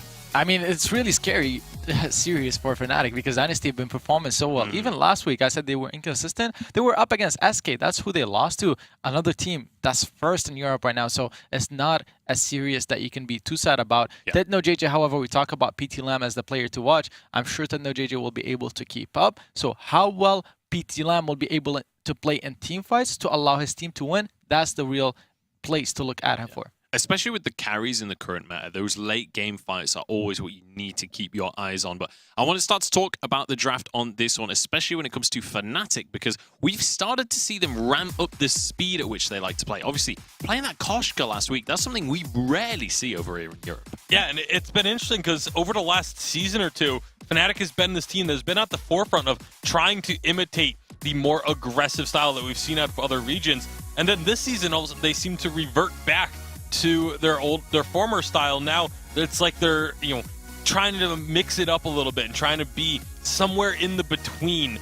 And so when they do play these aggressive type compositions, often we end up seeing them get these huge early game advantages and able to snowball games really hard. I wouldn't be surprised if Dynasty do pick up Rhyme right here just because they played it last week also. It's a common first pick hero just because he can play well into almost anything. We saw it last time from them where they tried to play a strategy where Dynasty and Rakameza go really aggressive in the jungle and even throws himself at the enemy, sometimes dies. But on the other hand, PT Lam would be pressuring the lane so heavily because of the aggression or the distraction that Rhyme has been able to create, and that got PT Lam so far ahead in CS in many different cases and even got them first turret. So Dynasty, with the Rhyme first pick, you can expect them to play so aggressive in the jungle. Yeah, and I really like that Fnatic immediately grabbed this Arden against the Rhyme, just because you don't want to allow that pairing through. You also don't want to have to use one in your bans on an Arden as well. So they take that away, make sure it doesn't get taken away from them consequently. And so we heard Hundor. He said, I'm in complete agreement with him. I feel like Arden is the strongest captain on the current update just because of how durable it is and how much of an impact he can have in fights. Indeed, and at this point, Dynasty going to be looking at the carry heroes for Fnatic. Do they want to take away Vox? Do they want to take away Kestrel? Or even the Alpha and the jungle if you want to take it away from Fnatic to not have them play it against the Rhyme. A couple of different options. The Lyra ban is a very interesting one because it doesn't really synergize very well with the Rhyme, but at the same time it gives him so much sustain that he's able to play off of, and the initiation tool with her portal to get him on top of the carries on the backline. If he wants to dive, it works well at the same time. Scarf banned away here. This has got to be something to do with scrim results here because we've barely seen Scarf on this. We've actually seen Scarf banned away, I think, more frequently than we've seen him picked this update. He is still effective. He still has a place in these games, especially against certain heroes like a Rhyme who doesn't have the greatest of movement speed, and if you're dealing constant damage, you can whittle away at that fortified health and prevent that from making him quite as tanky as he normally is. And to your point, Scarf is a jungler that Fnatic do pick from time to time to counter the Rhyme, so I agree with you there, Tasty. Scarf probably was a ban there just to take it away from being a counter into the Rhyme. Right, Vox going to be locked in here for Fnatic is something Techno JJ has played just huge amounts of over the years, but it's also just a very comfortable pick and a very safe pick coming out from Fnatic. That's going to be answered with a Kestrel though for Dynasty. And a Kestrel, obviously just a strong pick. That's really all there is to it. It doesn't really matter about synergizing with other things at the moment. She's just incredibly strong. The Adagio as the final pick. This one's a little bit of a surprise just in the fact that we don't see it that often. It's not like it's a bad pick. It helps with the durability of both the Rhyme and the Kestrel. You can apply the Gift of Fire onto the Rhyme, give him that little bit of extra healing, and then use the Agent of Wrath onto the Kestrel to give her a bit of extra damage. Yeah, I mean, we did see it from Dynasty, I want to say, one time before this season, and it works really well. I really like the Adagio captain pick because it brings so much early game aggression and so much early game pressure because he has a long range of auto attacks and his basic attacks actually hurt. So if they want to play aggressive, which is exactly what they're going to want to do, the Adagio is perfect for that. The only thing is, if they don't get ahead early game and mid game here, they're going to be fairly weak late game just because Adagio is not a frontliner. They would have to play behind the Rhyme and let the Rhyme tank and heal him from the backlines. Absolutely. We are going to see the Petal as the final pick coming through here for Fnatic. So curious to see how these ones are going to play out. Once again, update 2.9. So we see these fringe picks coming on in. Obviously, Petal has been a fairly popular pick, but we've seen less of it in the jungle capacity. And Captain Adagio, I feel like Captain Adagio is a pick that we're starting to see like maybe twice per week. It's like it exists, but very few teams are happy to pick that one up. Yeah, it's one of those things that it's something that the team has to have been practicing and has to have been running individually in order to make it work. So obviously they have been having that practice. So you don't pick an Adagio as your captain if it's not a specific plan that you have in mind. Right. I really like the Dynasty composition here just because the Rhyme against the Petal, even though Petal does counter Rhyme if she's fighting against him, Rhyme can ignore the Petal and go for the jungle camps. He has a lot better last hitting ability over the Petal, and at the same time, the Kestrel versus the Vox matchup, that's a matchup in my opinion in the favor of Kestrel just because she outranges Vox, and even though Vox has great pushing ability in the early game, we always talk about it, Kestrel is able to match it. So Dynasty, their composition in my opinion is very well rounded and plays to their strengths. And then with this composition as well, Kestrel, one of the biggest things is if you can protect her. Adagio and Rhyme are both massive zone control. Yeah. And so they can zone their opponents off of this Kestrel and let her free hit from the back line. We'll see if that Kestrel is going to be able to run rampant in this game. It's time to find out, though. Hashtag Vainglory8 on Twitter. Let us know whether you think this is going to be going the way of Fnatic or if Dynasty can take the series. It's time to get on into our last EU quarterfinal. Pass it back over once again to Humanist and Sean Ostino. Well, thank you very much. Our wonderful host, Munchables, breaking it down with our analysts. And that's right, guys. Dynasty Gaming versus Fnatic, Sean Ostino. This is going to be a very fun one here. We got an Adagio, a Petal. We're good to go. We got a lot of variety here. Of course, we got my boy Vox on the fold, played by Techno JJ there. And I'm excited for this match. I feel like Dynasty actually has a lot of win conditions that they could really meet. If we have Adagio sitting on the back line, he's going to be able to heal up that Rhyme a lot when he's diving in. We know that Rhyme really wants to get in there and throw down those Winter Spires, throw down some auto attacks, get his fortified health up. And looks like that Elder Treant's actually going over to Rickameza there on that Rhyme. Oh, sorry, it's going over to PT Lamb. Or Rickameza. Yeah, Rickameza. There you go. Yeah, or Mowgli. That's why one of them got it. No, I think definitely Rickameza got it there. PT Lamb maybe grabbed the healing from before there. Palmatoro trampolines forward, looking to get a little bit of damage. Mowgli with a nice self-heal slows him up. A great reaction from Mowgli. Yeah, great reaction. Really good. He's throwing down a lot of his abilities already, and he's only got the Gift of Fire so far, but him able to heal so far, we've been talking about it all day. Sustain is very important in 2.9.1. When he's able to throw down those Gift of Fires, it's able to do a lot of burst healing. And it's gonna be great for that Rhyme. Also, if he's able to throw down that Agent of Wrath, it's going to be really good to be able to empower the attacks of his allies as well. It looks like they're rotating down here, taking another Elder Treant. They're just on point with their rotations, Dynasty Gaming is. Yeah, just very cleanly making the rotation. Now, you'll notice that PT Lamb's going to lose to 1 or 2 lane minions because of that, but it does give them the guaranteed takedown there. In fact, I think he lost 3 there, so maybe a bit of a negative outcome there for Dynasty. Yeah, it could be a little bit of a negative one. We do see Rickameza actually sitting in with 2 crystal bits there. He's got an energy battery as well that's going to allow him to sustain a little bit better with his energy, clear out that jungle pretty well there. We do see Techno JJ has actually picked up a Blazing Salvo and Barb Needle, working on his sustain game here in the lane. Probably going to be picking up that Poison Shiv a little bit later on once he hits that item power spike there. And Palmatoro got himself a heavy prism there.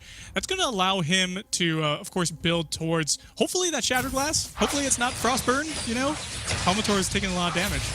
Taking a whole bunch of damage here. What's going to happen? Fighting over the Eltrine. That's going to go the way of Fnatic. In fact, I think it was Techno that grabbed. No, Palmatoro securing that one there. I'm just looking at this and I'm like, whoa. Dynasty, man, these heroes are not scared at all. Like, Rhyme and Adagio are both not even wearing shirts, and they're in the middle of battle here. That's right. It's so true. They're in the middle of battle, and there's a lot of damage on the Toilette. He's having to back up there, vanguarding himself to stay healthy. Oh, man, it's a good thing that they did take away that Arden during the draft, because Arden paired up with a Rhyme is a really unstoppable combo right now. And imagine the the amount of healing as well that would be, you know, coming out if they had well, they couldn't have 2 captains on their team, but imagine Yeah, why if not? Adagio was still there. Make it happen, Captain. Palmatoro, Nettoilette doing a good job. You see them applying a little bit of pressure, and the lane's shoved forward. It just makes it a very clean back for Techno there. And so where they're not even second guessing that. Techno JJ does pick up that Poison Shiv. That sustain's going to be really good for him. Good item power spike. PT Lamb still working on his Sorrow Blade. He's just going to have to, you know, get a little bit more gold and back and pick that up. And we do see Rikumeza working towards his Shatter Glass. It looks like he's just sticking out there in the tri-bush, hanging out, maybe looking for the mids to pop and maybe a gank on Palmatoro here. Palma, one hit, takes out the basic attack, take the mid away. Palmatoro's feeling himself, trampolining forward. Has that attack range there, a little bit of empowered damage coming out, but nothing that Rikumeza and Mowgli can't deal with just yet. Fnatic does group up, and they're going to move forward. They have a flare. This is Nettoilette buying a fountain and making the shot call to go. Rikumeza taking a whole bunch of damage. This is Mowgli holding the fountain. He gets the self-heal, forcing them back. They're kiting back into the Crystal Sentry, and it looks like Fnatic really don't want that. No, they definitely do. They want the Crystal Sentry. They were not trying to take a team fight with Crystal Sentry just wailing on them. So a nice clean rotation by Fnatic. Yeah, really good rotation. They did the smart call by just hanging out in the jungle and continuing to take the Crystal Sentry there. And it was a pretty good take at 5 minutes in. That's going to put him a little bit ahead here, but the gold is still pretty even. We see a Shatter Glass picked up by Palmatoro. That's going to allow for the extra damage and the tankiness of his minions. That's going to allow him to kite Rikumeza as well. Especially if Rikumeza is going to be rushing in after he gets his tier 2 boots on this rhyme. And it looks like we had a little bit of engage there, but we're going to just go ahead and back off. Fountain in that last fight was actually held onto by Nettoilette, which was a pretty smart move. He saw the Fountain come out for Dynasty as they retreated, so he knew that they had the upper hand there, but they were just going to go ahead and back off, take that Crystal Sentry.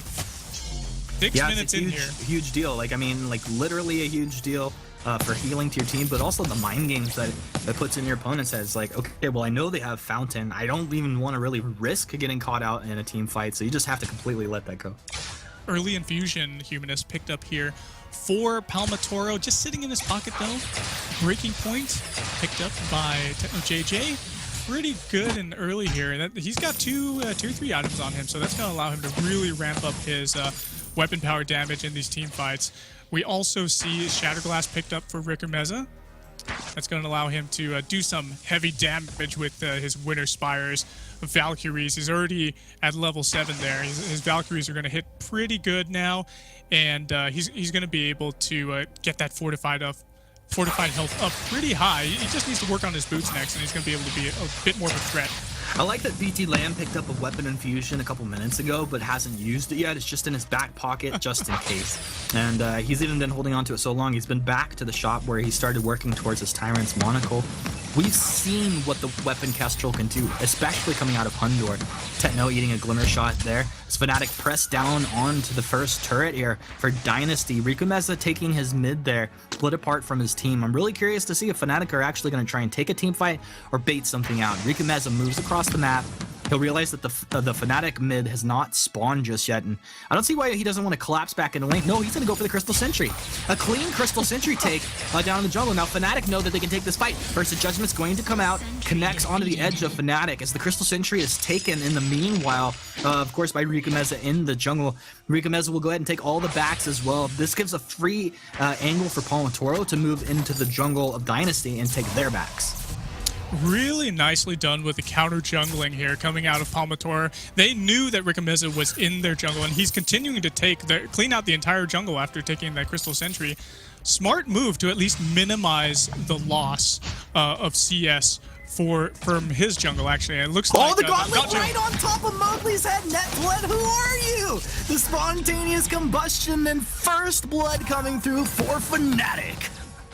Wow, a late first blood at 8 minutes in, and it looks like Fnatic's gonna be able to capitalize Valkyrie, on this. right on top. Oh, pop the pedal, healing flask of Vanguard. They turn it around. Palmatoro, too much damage. Palmatoro's lighting him up. Oh, the Rhyme tries to get on the Tetno. It's not enough. Mowgli didn't want to commit. Mowgli hanging back, trying to save the turret.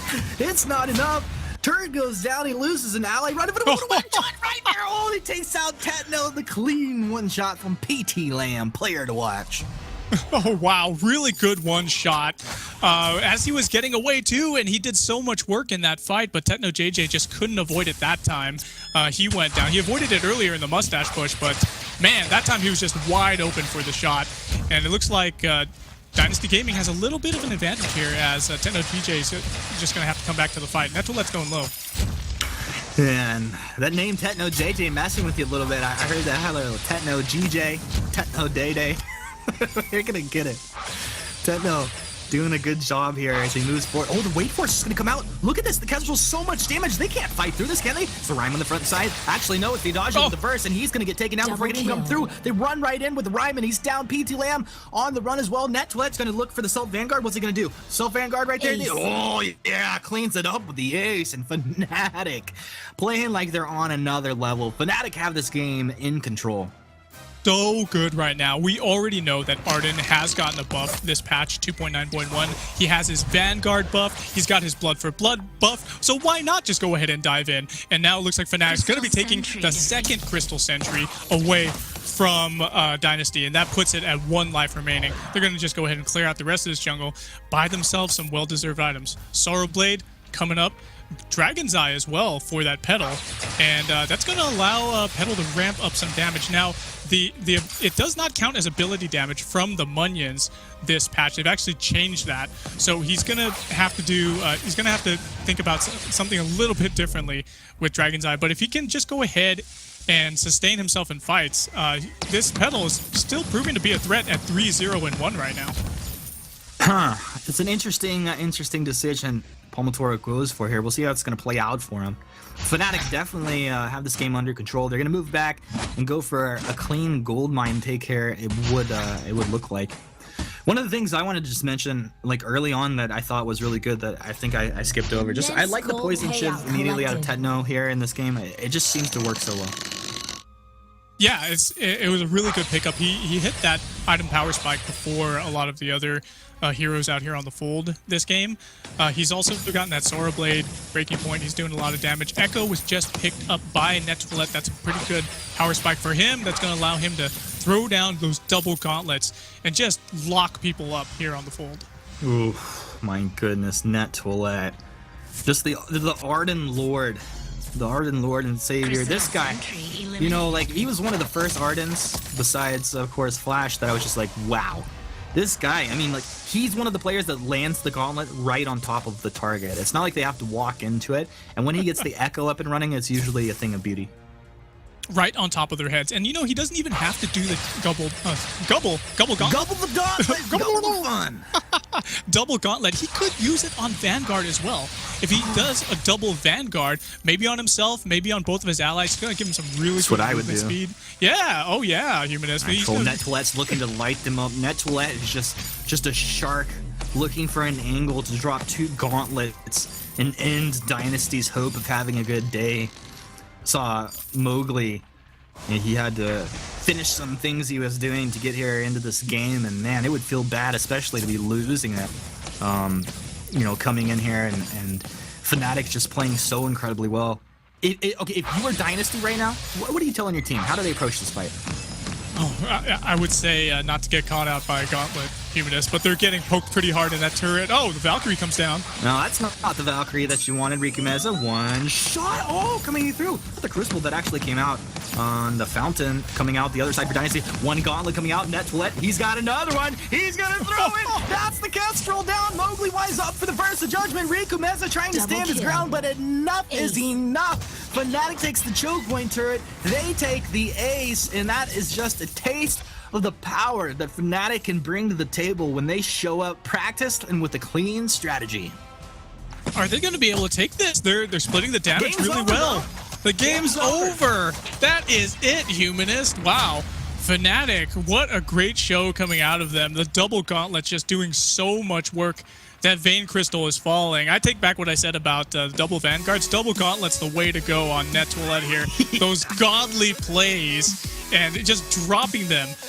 We had PT Lamb actually avoid getting stunned by the first Gauntlet, but he backed up and he did not even anticipate the next Gauntlet coming down. He was trapped, nowhere to go. Palmatoro took him out, and the rest of Dynasty Gaming followed. Really amazing game by Fnatic. Dynasty kind of falling apart there, I guess, towards the end, and of course in the beginning wasn't too strong either. I really am curious to hear what our analysts have to say about the Dragon's Eye, among other things, but Munchables and the desk, take it away. We already have, my friend. We already have. What a game out of Fnatic. 13-minute victory. Let me just remind you guys that at 7 minutes into this game, there were no kills on the board. And then suddenly, in the space of 6 minutes, Fnatic have ended things. Like, what just happened before our eyes right there? That is called getting a lead and taking advantage of every opportunity while you have that lead and just powering through the lane. That was a really, really strong stuff from Fnatic. And we're sitting here, we're like, oh, we got a series on our head. No kills, yeah, what's going on? But then the game just turned around, like you said, and they finished the game within a span of 6 minutes after that 7-minute mark. Is this EU even? I don't know.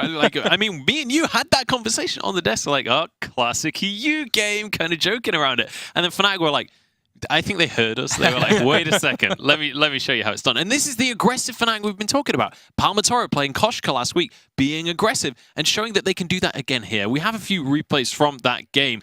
And I mean, there weren't many fights in the game, in all honesty. Fnatic managing to win a couple of fights and turn it into a victory immediately.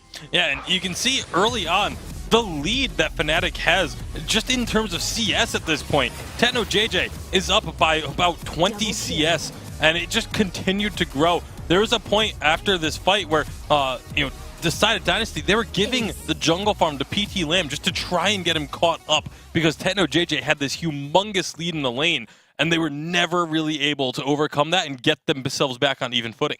Right, and just before that replay, there were a couple of interactions where Techno or the side of Fnatic got a turret, and then G2 pushed, or Dynasty pushed out again, and they were trying to get their own turret, but they overextended a little bit, overstepped, and that's how they got aced there. So a little bit of misplays from Dynasty, something we're not too used to seeing, to be honest, as of late. And they didn't even play the Rhyme very aggressively in the jungle. They didn't try to get in the jungle and try to invade and last hit over the pedal, like I have mentioned. Instead, they just allowed Fnatic to play to their win condition, which was pedal coming up, and they were just sieging with their range advantage. Yeah, and I think part of it as well is like you don't expect to lose that quickly. You don't expect Fnatic to just put their foot on the accelerator. Next replay is just the end of the game. This was 4 minutes after that last fight we saw. There was a fight in between these ones, but this was just Fnatic just dominating the team fights. And again, they get a couple minions in there. They strip away the barrier on the turret, immediately going under a turret. Netwillet looks like he's going to be going down here. The one-shot, one-kill comes through. He ends up having to use a Crucible to block it, but now all of a sudden the gauntlets come out. The double gauntlets just completely shutting down Dynasty and allowing the team to pick up this ace and close out the game. Yeah, absolutely. Honestly, Fnatic seem to be on fire right now, especially Techno JJ. How he was able to close the gap onto the Kestrel and finish her off after the gauntlet was dropped. Very impressive, decisive play that we don't see from Fnatic. I mean, we do see them when they have a good day, and we asked the question of which Fnatic will be showing up today. Definitely the better one. Yeah, definitely seems like it on that one. And Palmatoro with 5 kills on that CP Petal. CP Petal, you know, with the changes to Frostburn coming into 2.9, people were like, is it even going to be a thing? Palmatoro reckons that it absolutely isn't. We are already going on into game number 2. Let's take a look at the damage that happened during that game, see who were the real leaders. Oof. Techno JJ miles ahead of everyone else. Palmatoro also climbing up that board, but when you compare to their lane opponents, Netwillet, the only one that doesn't almost double his opponent's damage over the course of this one. It was absolutely incredible, the amount of work that these two carries just put in. I mean, they needed also to close out the game really fast because Kestrel does become that huge monster in the late game after she picks up a few crit items and then potentially a Bonesaw last. So Fnatic understood that they needed to close out the game. That's why they were trying to play so aggressive on that choke point turret, the third one, and then the gauntlets, and then just the decisiveness to initiate allowed them to close out the game. And even the call to finish the game after they got the ace, I was questioning whether they would be able to do it or Yeah. not. So very decisive shot calling as well, and great communication. Yeah, I mean, we were all sat here like getting our headsets on, ready to go into this. Like, can they actually physically end the game right here? And all of Dynasty had respawned when the Vein Crystal actually ended up going down. It's time to get into the next draft of this series. I cannot wait to see what Fnatic are going to draft coming in here. Banning away the Black Feather, that opens them up for an early jungle pick, but Arden taken off the board. And Dynasty, this is such a respect ban towards Net2let. Obviously, Arden is an incredibly strong captain, but this is, I think, the first time we've seen Arden banned away in the first ban rotation, and specifically because of the way Net2let is able to make plays happen when he gets his hands on that hero. So many different picks are still open though with the Arden ban, the Cruel, and the Rhyme. Fnatic chooses to go with the Cruel over the Rhyme. It's a matter of a comfort pick for Palma Taro. We've seen him play Cruel more than we've seen him play Rhyme, and we've seen him play Cruel to great extent. Really successful on it so far. So if they're able to replicate what they've done with the Cruel in the past, they should be able to take this serious. Too early to say though in this draft. Absolutely. Cruel going to be the first pick. I wouldn't be surprised to see a Rhyme as the counter pick coming on through here. If not, wouldn't be surprised to see that banned by Fnatic in the next rotation. But as you said before, still lots available. Lyra is going to be the lock-in here for Dynasty. That's the other kind of premium captain that was available outside of Arden. Yeah, and so now for Fnatic, they're going to have to obviously figure out where they want to go with the captain. Dynasty can ban a third captain here if they really want to kind of squeeze that available hero pool for Net2let. If they take the Catherine off the board, then kind of there's still options, but they are not the top tier options. They do take the Grace away, so the Catherine will be available most likely for Fnatic, so they don't have to be too concerned about that. But now you have to wonder where they're going to go with their ban. The Kestrel could be the target. Rhyme could be banned away here if they really wanted to as well, but I feel like they're confident in having the Cruel going into the Rhyme, but evidenced by the fact that they first picked it. Right, I would really like to see the Rhyme ban here just to allow the Cruel to dominate the jungle matchup, especially since Blackfoot is already off the table. Besides that, you mentioned the Catherine. If Fnatic really wants to send a message to everyone else in Europe, I would say they need to go with the Churnwalker as that captain. Show every other team that you've been practicing a lot and that you're coming in really serious into these next weeks and hoping to secure your world spot. I mean, we saw SK playing that Churnwalker. Petal going to be banned, by the way. Oh, Reza coming in. We'll talk about Churnwalker later if it gets picked up. Reza locked in here for Dynasty. Riku Meza wanting to play this aggressive style. Yeah, the Reza is, I think, kind of like a third or fourth tier. I shouldn't say tier because you can have multiple heroes in a tier. Third or fourth priority. Third or fourth priority when it comes to the CP junglers after things like the Alpha and you potentially even CP Blackfeather, things like that. But it is still a very strong pick that people are starting to figure out. When he first came out, everyone was like, oh, he's a little bit too weak. He doesn't have this level of impact that you need him to have. But with the CP item changes, he's been able to find a nice little niche for himself. The early game is still a struggle for Reza, but once you get that Aftershock online, once you start to get yourself to those items, you can start making some massive impacts. Right, I mean, it's not only the CP items, but also the fact that he got quite buffed in 2.9, so that's why you're seeing him a lot more in this update. The Catherine picked up with Fnatic. We talked about how she was open, extremely strong heroes, and combines well with Cruel because you have multiple choices of CC now. You have the Silence, you have the Stun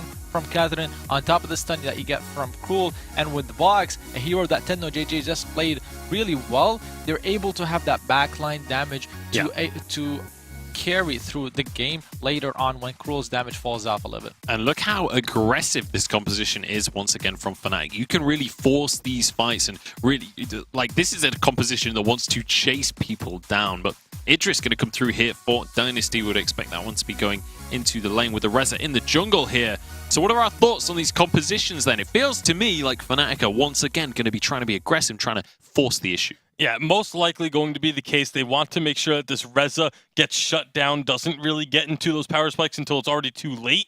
The thing that's going to be interesting is because you kind of want to do that in both roles. You want to shut down the Idris and you really want to shut down the Reza early on. They're only going to really be able to focus on one of those two. So it'll be interesting to me to see where Fnatic goes if they try and put the emphasis on the lane and get the huge advantage for TennoJJ like they did in game number 1, or if they focus purely on the jungle. It's also about the fact that Fnatic are stronger pre-6, but around 6 mid-game, Dynasty will become stronger. So who's going to hit and apply their power spikes better? Yeah, it's all about knowing your composition and when to push. It's time to get on into this one. Hashtag Vainglory8 is how you can let us know whether Fnatic are going to 2 this one, or 2 this one, 2-0 this one, or if Dynasty are going to come back into things. It's time to pass it over to our casters once again and get into game number 2 of this quarterfinal. Well, that's right. Let's find out if Fnatic can do this one right now up against Dynasty. It looked absolutely incredible in game 1. Sean, this is a different story. We got a couple new picks out on the map here. How are you feeling about it? I'm feeling pretty good, Humanist. Rikameza on this res, I see a lot of potential with him. If he's able, we do see a lot of buffs that he's actually gotten in 2.9.1. Looks like Mowgli's trying to steal away that Elder Treant blade. How hard was he really trying, though? Well, I guess he was trying to do a little bit of poke in there.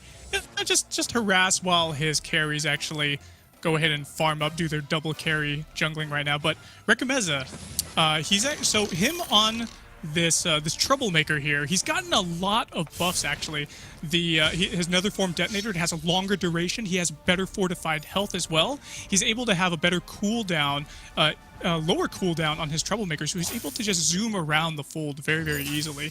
And oh, it looks like we got stop on the backboard there. Yeah, a little cute stop.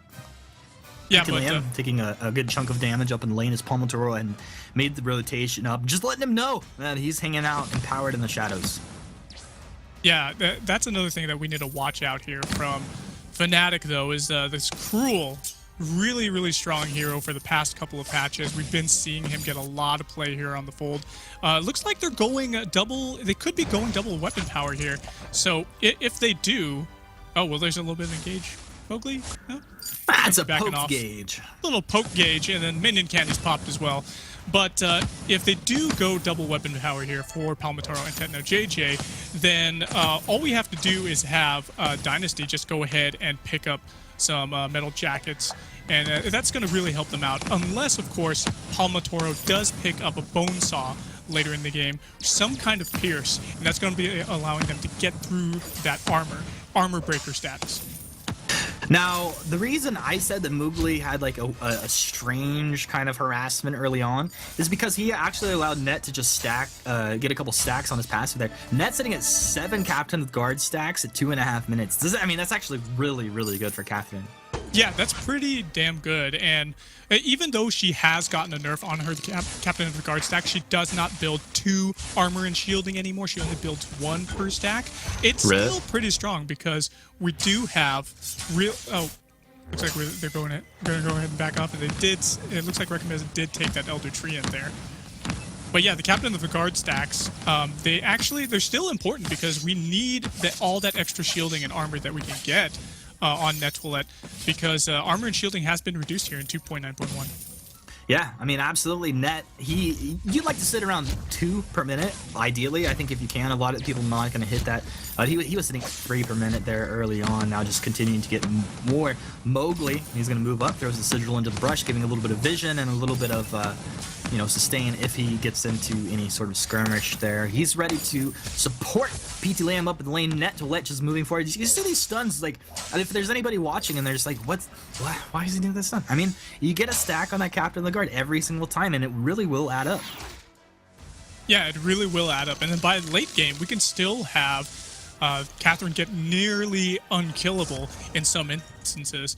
It looks like Palmatoro trolled him out, took the Elder Treant.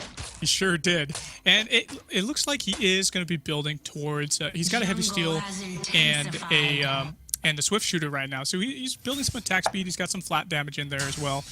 Rikameza, I'd like to see him come out with that Aftershock.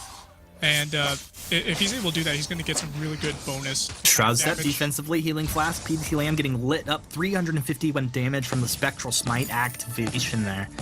And Palmatoro applying very nice damage in the lane. PT Lamb is just consistently on the back foot. Yeah, he's been pushed back quite a bit here. He's got 40 CS. Techno JJ has 44, so not that big of a difference. But here's a Rikameza looking, he's got the Nether Form detonator, he's going to move in. Rikameza trying to apply the damage. It's Palmatoro getting lit up, but Palmatoro has the sustain. Remember, he is the Cruel. Techno wants to drop in, but PT Lamb stunned up and chopped down. PT Lamb first to go down. First blood right here for Fnatic. They look about potentially chasing for more, but not going to find him. Mowgli doesn't have a fountain. didn't have that burst healing. Yeah, he doesn't have a fountain, but well, actually, Net2W2, I was about to say, now has the fountain, and that's going to be a good power spike for Net2W2 here at 5 minutes into the game. Good stun coming out onto Rikameza. Looks like they're just going to have to back off for a little bit. Everybody's sitting on some, well, actually, JJ's sitting on some pretty good gold. He's going to backport. He's got himself Poison Shiv, so that's going to allow him to do some pretty good sustain and damage here. Little attack speed. Fountain actually also picked up by Mowgli, so a little bit behind the Fountain power spike for Net2W2. And the sustain game, big here at 5.5 minutes in. Net still sitting at 3 stacks per minute. It's like his own little mini game he's playing, and I find it very entertaining. Net2W2, one of the most entertaining players, I think, actually in the scene, making it happen right now. Fnatic, another stun coming out here onto the Lyra. Mowgli taking a good amount of damage. Techno, JJ, Sonic zooming, getting those attacks from max range there. See the Fire Starter applied. Rikameza doing a lot of work. Just consistently, the Scorcher looking to poke, looking to jump in with a Troublemaker. His Netherform Detonator was applied very nicely, I think, in the last engagement. I'm curious to see how he's going to play it out here in the next skirmish. Fnatic move forward. Another Scorch down. Net2W2 finding another stun. They don't want to commit onto this caster, and there's really no reason, but it leaves an opening for Fnatic to drop down into the jungle of Dynasty. Look at PT Lamb, Humanist. He actually has a Sorrow Blade, and he's got a Weapon Blade as well. That's going to allow him to blink in and out of fights, and there's an engage. A little poke gauge happening here right now. Palmatoro from Elsa. Oh, you got juked, Palmatoro! And Mowgli actually used his reflex to block that off, like he was just took one for the team. I don't think he even actually needed to do it, but he made it happen. Just showing him he's got the reflexes. He's got the reflexes, and Palmatoro sitting at level 7 right now. He's got his from Hell's Heart, so that's a really big power spike for him. Shroud Step. Ooh. PT Lamb looking to play some games here. All of a sudden, PT Lamb and Mowgli just turned it up, really going hard at Techno. Yeah, going pretty hard here. It's interesting to see if you take a look at Palmatoro. He actually doesn't quite have that. He doesn't have a tier 3 item yet. He's just sitting on three weapon-powered items there, but not having the 2-3. He's got some extra pierce in there. PT Lamb throwing out that chakra. And they're pushing up this wave pretty good, Humanist, under this turret, and Palmatoro's fighting back. Yeah, Palmatoro just kind of dead man's rushes him, lets them know you're not going to take this turret for free right now. I'm curious, Sean, I mean, what you think the call is here. Is Palmatoro going to go for a Bone Saw? Or is he going to get that breaking point first and into the Bone Saw? I mean, it seems like it would make a lot of sense. Double weapon. Hold that thought. We might get into in a second. Troublemaker. Rikameza. He's going to go with the Netherform Detonator. Trying to get onto Techno, but Techno is just too elusive. He feels it coming, sees it coming, just Sonic zooms right out of there. I would hope that Palmatoro does go for a Bone Saw, because he's the one who's going to be on the front line, applying a lot of that first damage, brawling in there, soaking up a lot of the damage. He's going to be the distraction here. So if he can come in and he can get them to focus him while he applies damage and the weakness stacks. Oh, this turret's going pretty low. Little Blast Trimmer coming in, and they have to punish the fact that PT Lamb had jumped in on Techno. Techno with the wait for it over the top side. Palmatoro trying to be the tank that his team needs. It's the dead man's rush. He's now vulnerable to damage. Rikameza, do you want to chase? PT Lamb definitely does. Shroud Step forward. Scorcher applied to Net2W2. Rikameza cannot get in position to follow up here. Mowgli just doing his best to support his teammates as they look to chase there. But now this is going to be an opportunity potentially for Dynasty to take this turret down, and it looks like that's exactly what they're going to do. They jump in there. Net2W2 pops the healing flask, so he will stay alive, but the turret goes down. A trade for a trade right there, Humanist. No deaths going on to either side, but we do have a turret going down for both sides, and looks like teams are just going to go ahead, reset, pick up some items. We do see PT Lamb picking up that Poison Shiv. That's going to allow him to some sustain, as well as applying mortal wounds. And we do see an Echo actually coming out for Net2W2. He is at level 6 now, so he's going to be able to throw down those blast tremors and really catch some people out and silence them up.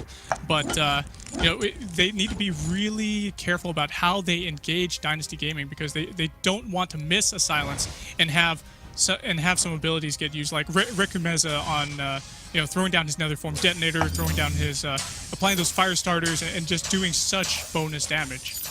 I want to see a boomerang stun. Where are the boomerang stuns in my life? BT Lamb jumping in, getting lit up. BT Lamb's got a shimmer strike done by a little time, and he does go down. Palmetto from the hell start, right into Rikumeza's face. That's a double kill. Cruel turning up, arcane passage. Everybody can go through that, Mowgli, not just you. He's trying to juke him out, stun right there on top of a scout trap. Look at the max efficiency coming out of Fnatic.